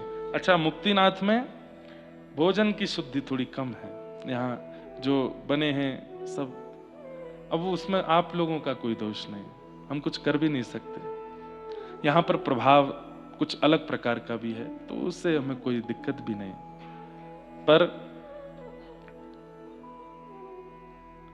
सर्वांगीण इंद्रिय एक को चाहवे, वही नाथ की प्राप्ति है। नेत्र भी उन्हीं को चाहते हैं, कान भी उन्हीं को चाहते हैं, नासिका भी उन्हीं को चाहती है, जीभ भी उन्हीं को चाहती है, मन भी उन्हीं को चाहता है, बुद्धि भी। हमारे यहाँ नहीं है, एक सिमेट्री नहीं है हमारे अंदर, हमारे यहाँ अलग अलग है। नेत्र को इच्छा होगी, कानों को इच्छा होगी, जीभ को इच्छा होगी, मन को इच्छा होगी, पर बुद्धि को नहीं है।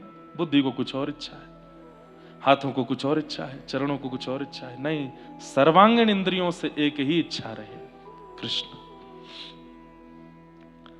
जहां भी एक इंद्रिय, श्री डोंगरे जी महाराज अपनी कथा में कहते थे कि एक इंद्रिय भी यदि कृष्ण मिलन से अलग है तो वही इंद्रिय आपको पाप की ओर ले जाएगी। मान लीजिए आप नेत्रों से दर्शन कर लेते हैं, कानों से सुन लेते हैं, जीभ से प्रसाद पा लेते हैं, हाथों से कीर्तन कर लेते हैं, पर चरणों से परिक्रमा नहीं कर पाते। अब देखो, एक इंद्रिय नहीं है सेवा में, तो वही इंद्रिय आपको पाप करवाएगी। सब इंद्रियां हाथ सेवा में नहीं, सेवा नहीं करते आप हाथों से, तो हाथों से पाप बनेगा। सब इंद्रियां हैं पर कानों से कथा नहीं सुनते, तो ये कान से ही पाप बनेगा। जीभ से भगवत प्रसाद ग्रहण नहीं करते, तो जीभ से पाप बनेगा, और वही पाप काम का रूप ले लेता है। कृष्ण यदि इंद्रिय की इच्छा नहीं है तो दूसरी इच्छा क्या हो सकती है? काम। और काम यदि एक स्थान से भी प्रवेश करेगा तो सर्व स्थान से कृष्ण त्याग कर देते हैं। इसलिए धीरे धीरे धीरे सर्व इंद्रियों से कृष्ण प्राप्ति की इच्छा बने। कृष्ण ही हमें चाहिए। हम सोचते थे कान्हा कहीं कुंजल में होगा।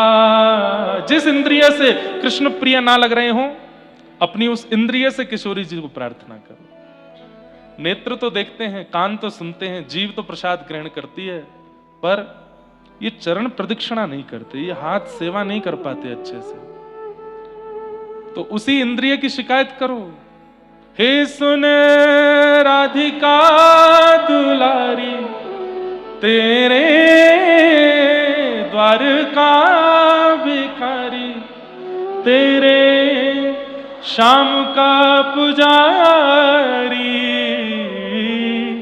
पीड़ा है हमारी हमें श्याम ना मिला, हमें श्याम ना मिला, हमें श्याम ना मिला, हमें श्याम ना मिला। सबको श्याम सुंदर मिल जाए, कोई इंद्रिय रह ना जाए उनकी सेवा से। जो इंद्रिय रह जाएगी वहीं काम आ जाएगा, वहीं कामना आ जाएगी, और वो काम नाथ की प्राप्ति में विघ्न होगा। कितने लक्षण हो गए? अंतिम लक्षण कृपणता। कृपणता, इसको कपट भी कह सकते हैं। ये कपट भी नाथ के मिलन में बाधा बनता है। नाथ भी कपट का कारण बनता है। कृपणता कपट का कारण, और ये नाथ मिलन में बाधा बनता है। कपट किसको कहते हैं? किसी के साथ में दिखाया तो था कि प्रेम है, पर था नहीं, ये कपट है। ऐसा स्वभाव जिनके चित्त का हो जाता है, उन्हें भी नाथ नहीं मिलते। ठाकुर जी कहते हैं, तुम मानवों से कपट करके आए हो तो मुझसे भी कर सकते हो। कपट नहीं। अगर किसी से प्रेम नहीं है तो बोल दीजिए नहीं है। किसी के प्रति अच्छा मन में व्यवहार नहीं है तो स्पष्टता कर दीजिए, पर ये ढोंग मत कीजिए। और बाद में जब स्पष्टता होती है, पता चलता है कि प्रेम नहीं था, वही कपट बन जाता है और वो नाथ मिलन में बाधा बनता है। कपट नहीं। ये 9 लक्षण हैं, तो बहुत लक्षण मिलेंगे, परंतु ये 9 लक्षण भी गोस्वामी तुलसीदास जी बोलते हैं इनके बारे में। ये कथा के अधिकारी कौन नहीं है? यह न कहई सठही हटशीलहि, जो मन लाई न सुन हरि लीलहि। कहिय न लोभ ही क्रोध ही काम ही, जो न भजहि सचराचर स्वामी। ये सब लक्षण गोस्वामी जी ने कहे हैं, इनको कथा नहीं सुनानी है, क्योंकि ये नाथ के अधिकारी नहीं है। फिर कहूंगा मुक्ति के अधिकारी हो सकते हो, नाथ के नहीं। आपके ऊपर निर्भर करता है। अभी भी 3 दिन की कथा है, आज चौथा दिन है। नाथ चाहिए कि मुक्ति चाहिए? यहां दोनों है, मुक्ति देने वाले भी हैं और स्वयं को देने वाले भी। पर मैं फिर कहूंगा, किसी से जाके संपत्ति मांग ली तो क्या अच्छा किया, पर किसी से जाके उसी को ही मांग लिया तो यही तो आपकी योग्यता है। मुक्ति की कामना ना विश्व का हर व्यक्ति करता है। मुक्ति एक ऐसा विषय है, बचपन से ही पता नहीं हमारे चित्त में आ जाता है, हमें मुक्ति चाहिए, मुझे भी चाहिए, आपको भी चाहिए। पर मुक्ति से पहले हमको नाथ चाहिए। नाथ पहले मिले फिर मुक्ति मिले। संसार में रह के नाथ नहीं मिले फिर मुक्ति मिल गई तो क्या फायदा। अच्छा, मुक्ति की कामना किसको होती है? आत्मा को। हमारे चित्त में जो आत्मा है वो सदा मुक्ति चाहती है, लेकिन हमारा मन वो बंधन चाहता है। आत्मा मुक्ति चाहती है पर मन बंधन चाहता है। अब यहां सब लोग आए हैं, किस लिए आए हैं? सबको मुक्ति चाहिए, लेकिन ऐसा तो नहीं कि 7वें दिन रुक जाओगे, सब जाओगे। क्यों? मन बंधन चाहता है। यहां कथा तो सुनते होंगे, लेकिन एकांत में बैठ के बात भी करते हो। सब ठीक है घर पे? उससे लाख रुपया आना था, उठा लिया कि नहीं? हाँ, उठा लिया। आत्मा मुक्ति चाहती है पर मन बंधन चाहता है। बहुत खतरनाक रास्ते पर हैं हम लोग। कथा से संभव होगा कि जो आत्मा चाहती है वही मन चाहने लगेगा, और जो मन चाहता है वही बुद्धि चाहने लगेगी, और ये तीनों जब एक ही राग गाने लगेंगे तो स्वरबद्ध हो जाओगे, और श्री ठाकुर जी यानी कि नाथ की प्राप्ति हो जाएगी। नाथ की प्राप्ति में ये 10वीं बाधा है, क्या? कि मन कुछ चाहता है और बुद्धि कुछ चाहती है, दोनों एक हों।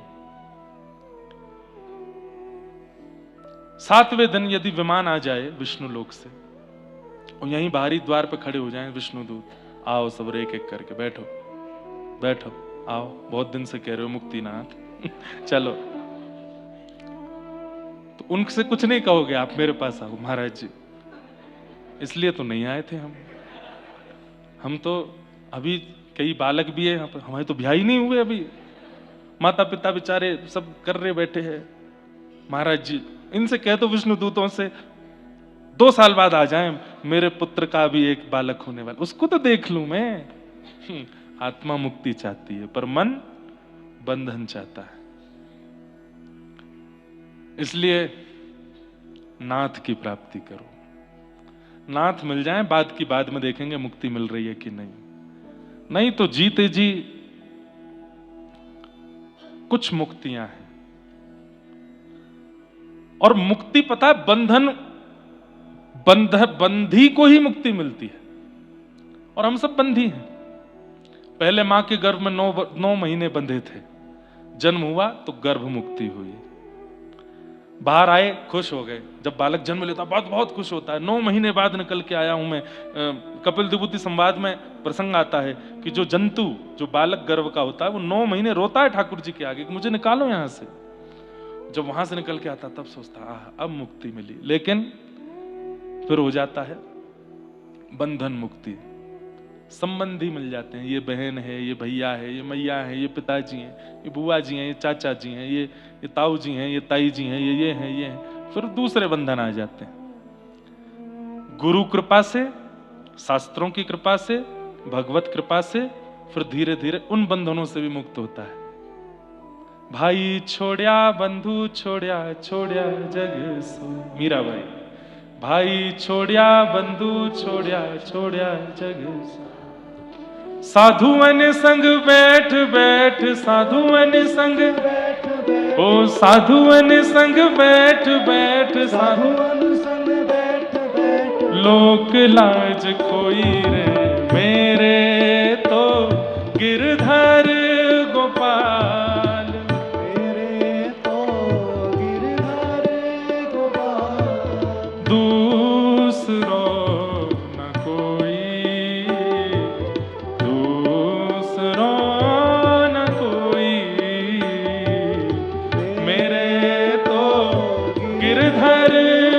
गोपाल मेरे।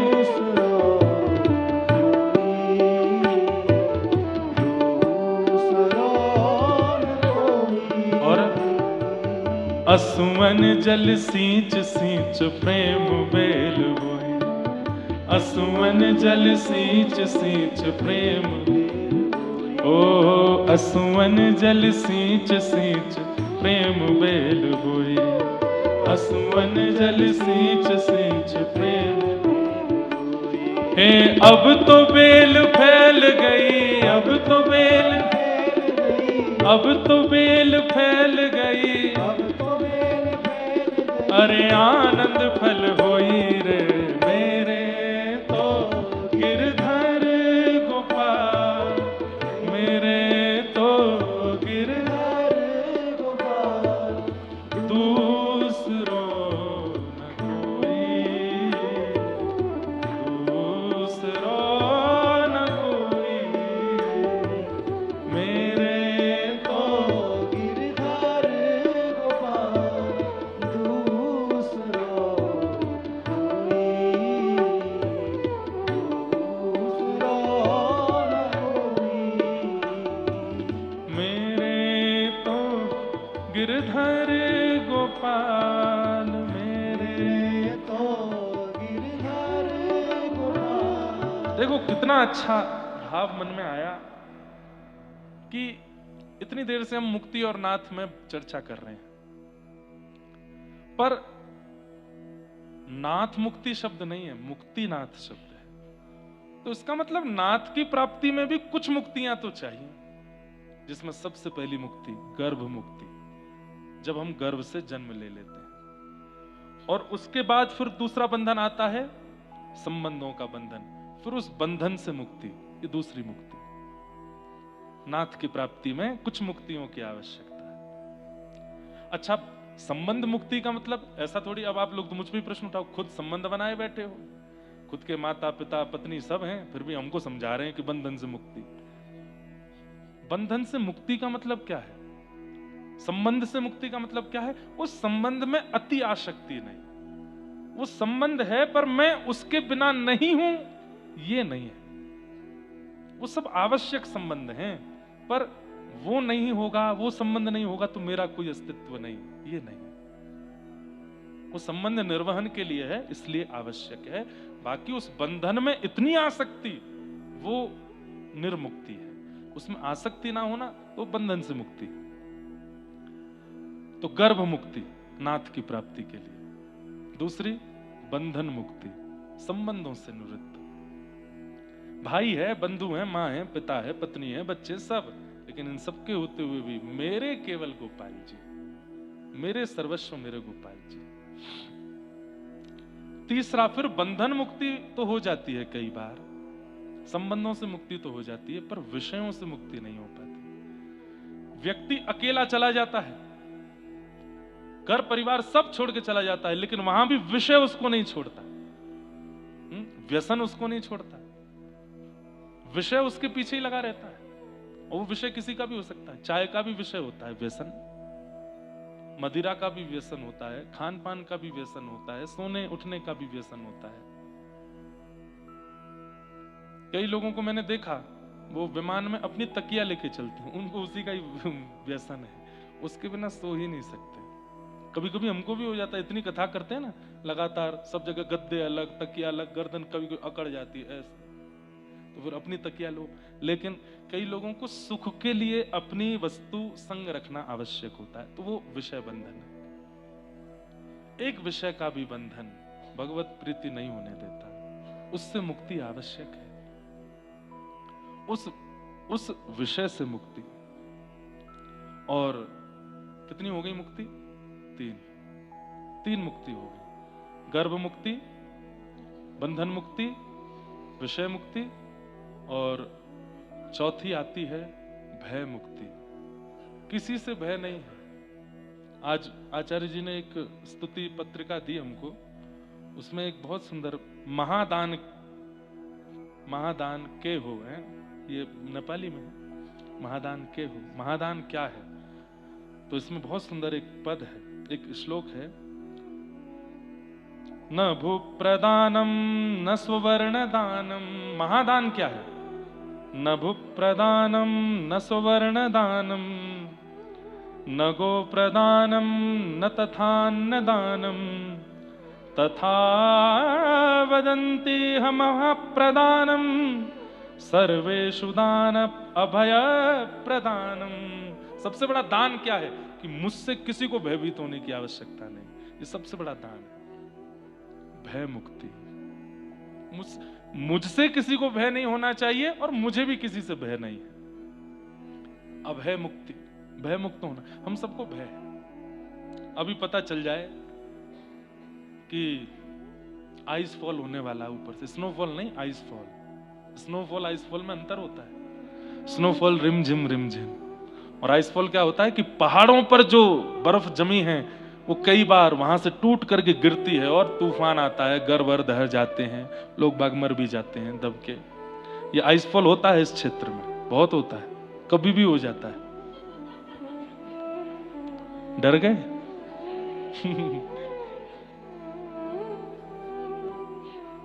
वाह।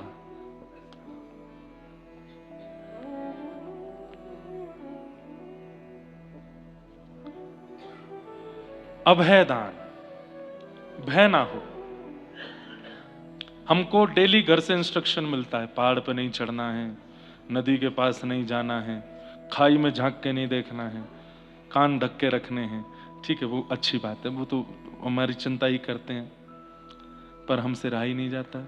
और मैं कोई ऊधम करने नहीं, मेरे को बस ये लगता है कुछ तो मिल जाएगा, तो ऐसे कहीं पहाड़ पे चढ़ जाएंगे, वहां देख के आएंगे क्या है, ऊपर जाके मिल आएंगे, साधु महात्मा मिल गए, उनसे बात करके आएंगे कैसे रह रहे हैं। कल तो बहुत जल्दी में था, मैं महाराज जी के पास बैठ नहीं पाया ज्यादा, पर मेरा मन तो है वहां। इतनी विशाल शालिग्राम शिला है, कम से कम उनका पंचामृत अभिषेक तो कराएं एक दिन। पंचाम करें, चढ़ जाओगे। वहां पिट्ठू घोड़ा नहीं जाते, वहां तो टू व्हीलर ही चलते हैं।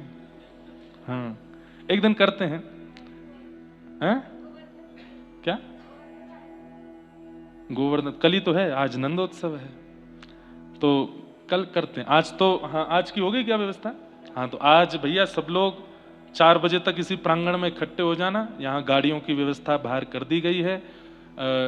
1-2 बस हैं, कुछ टेम्पो ट्रेवलर जो हो पाई व्यवस्था, हाँ वो सब व्यवस्था है। कुछ लोग अपनी गाड़ियों से भी आए हैं, वो भी अपनी गाड़ी लगा लेना। 4 बजे हम लोग यहाँ से चलेंगे और नीचे जाएंगे गंडकी तट पर। सबसे आगे हमारी गाड़ी चलेगी, उसी को फॉलो करना। वहां जाएंगे, बहुत तेज हवा है, हमने सुबह परीक्षण करवा लिया वहां का। दूसरी बात, वहां आवाज नहीं आएगी, हम कुछ गाएंगे बजाएंगे भी तो वहां जाएंगे, गंडकी मैया को प्रणाम करेंगे, अपना अपना स्थान देख करके, पत्थर ही है वहां पर, जहां वो थोड़ी देर बैठेंगे। कुछ आवाज ऐसा लगा कि हवा कम है, आवाज आ रही है, तो थोड़ी देर नारायण कवच और नाम संकीर्तन कर लेंगे।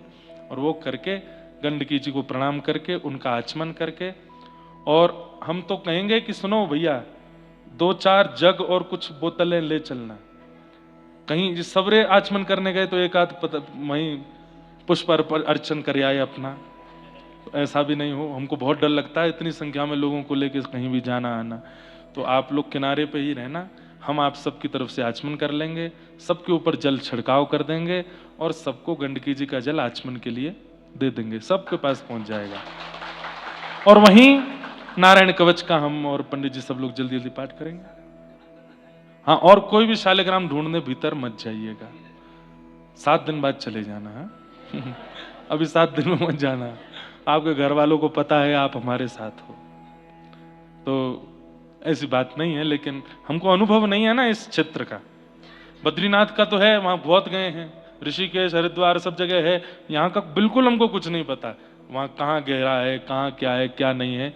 इसलिए आप लोग अपनी तरफ से कोई भी प्रयास मत कीजिएगा, बस वहां चलेंगे, गंडकी नदी पर दर्शन करेंगे, साक्षात बहते हुए शालिग्राम है, उनका दर्शन करके आएंगे, उनका आचमन करके आएंगे, उनका ग्रहण करके आएंगे। तो इस प्रकार से आनंद होगा। किस विषय पर चर्चा कर रहे थे? भय मुक्ति। लेकिन फिर भी कितने भयभीत हैं, कितने डर रहे हैं। देखो, भय मुक्ति का मतलब ये नहीं कि मुझे मरने से डर नहीं लगता, फेंक दो खाई में, ना, ये आत्महत्या है। भय का मतलब ये नहीं होता, भय का मतलब विषयों से भय। भय का मतलब संसार के उन वस्तुओं से भय जो ठाकुर जी से दूर करते हैं, उनके प्रति तो भय होना चाहिए। काम, क्रोध, लोभ, मोह, ईर्ष्या, द्वेष, अभिनिवेश, अहंता, ममता और भगवत मिलन में जो भी बात, उससे तो डरो, पर उसके अलावा किसी से मत डरो।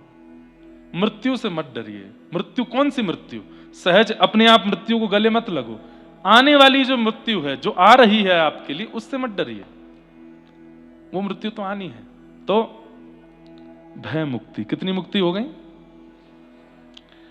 गर्भ मुक्ति, बंधन मुक्ति, विषय मुक्ति, भय मुक्ति। और पांचवी मुक्ति क्या है? ग्रंथि मुक्ति, जिसका भागवत में विवेचन करते हुए श्री गोकर्ण जी महाराज कहते हैं।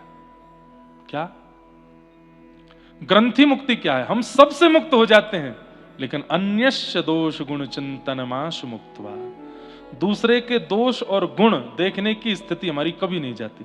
घर छोड़ दिया, परिवार छोड़ दिया, विषय छोड़ दिए, एकांत में रहने लगे, भजन बन गया, खूब ऊंची स्थिति में पहुंच गए, लेकिन दूसरे में दोष और गुण ये देखने की स्थिति हमारी कभी खत्म नहीं होती।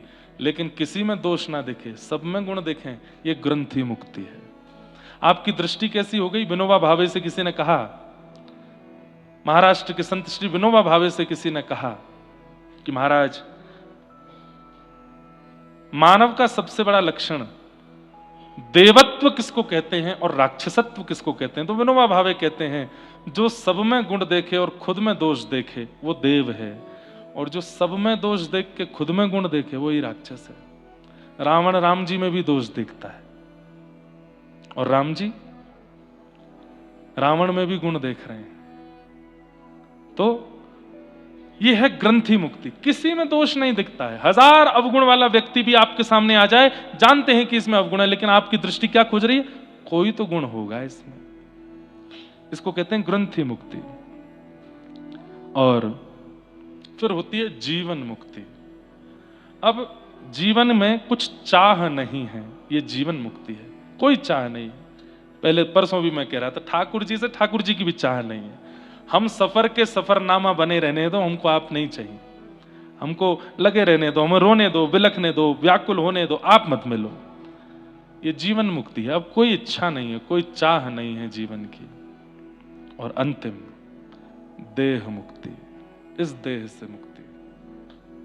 परंतु ये देह मुक्ति जो है, कितनी मुक्ति हमने बताई? गर्भ मुक्ति, बंधन मुक्ति, विषय मुक्ति, भय मुक्ति, ग्रंथि मुक्ति, जीवन मुक्ति, देह मुक्ति। कितनी हो गई? 7। इन 7 में 6 मुक्ति यदि हो गई तो नाथ मिल जाएंगे। देह मुक्ति हमें नहीं करनी है, देह मुक्ति तो नाथ ही कराएंगे। ठाकुर जी से कह दो, नाथ मैं देह नहीं छोड़ूंगा। कोई रोग आकर के मेरे देह को नष्ट कर जाए, कोई समय आकर के मेरे देह को नष्ट करे, कोई आपत्ति विपत्ति आके मेरे देह को नष्ट करे, ये मुझे नहीं चाहिए। आप आइए और आप आकर के इस देह से मुझे लेके जाइए, यही मेरी अंतिम इच्छा है। देह मुक्ति आप कराओ। बोलो मुक्तिनाथ भगवान की। ऐसे मुक्ति नाथ, इस पर आज हम यही चलने वाला है। आगामी 3-4 दिन भी मुक्तिनाथ ही चलेंगे।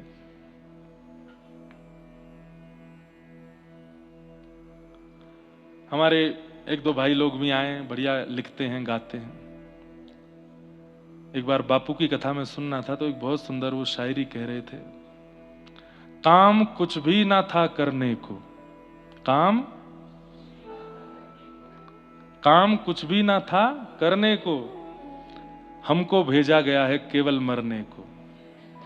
काय को आए संसार में? केवल मरने आए हैं, लेकिन हम मरने नहीं, हम मुक्ति प्राप्त करने आए हैं। जीवित अवस्था में मुक्ति प्राप्त करके नाथ के होने आए हैं।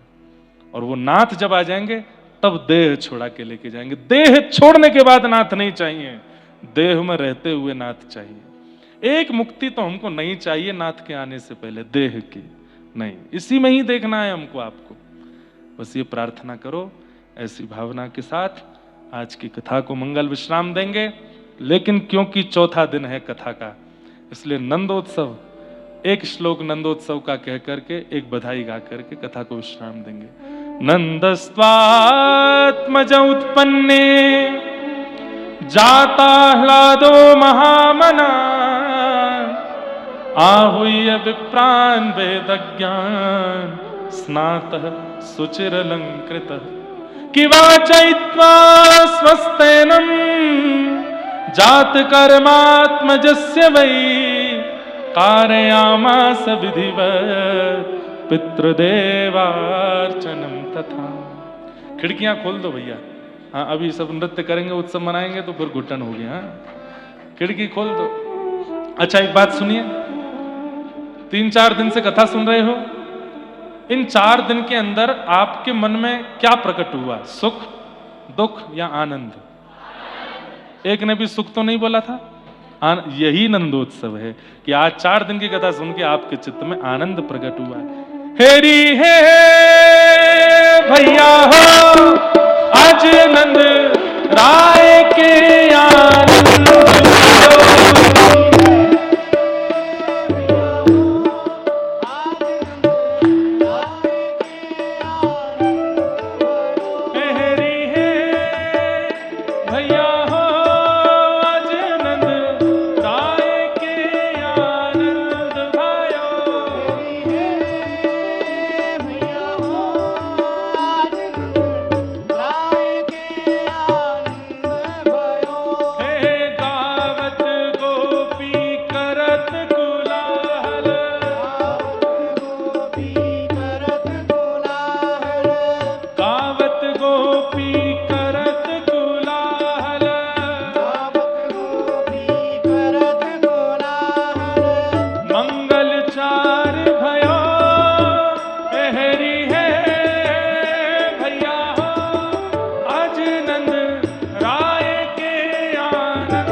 माखन दूध दही भरी भाजन, माखन दूध दही भरी भाजन, माखन दूध दही भर भाजन, माखन दूध दही भर भाजन। भैया देखो, अरे ऐसा नहीं करो, रुको, देखो बड़ी बूढ़ी मैया गुब्बारे फोड़ रही है। स्वर्ण मुद्रा है, असली की स्वर्ण है।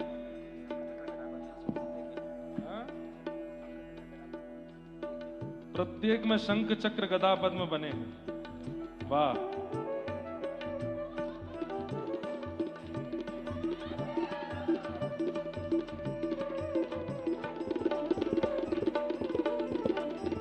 संभाल के रखिएगा। मेरी है भैया हो आज नंद राय के आनंद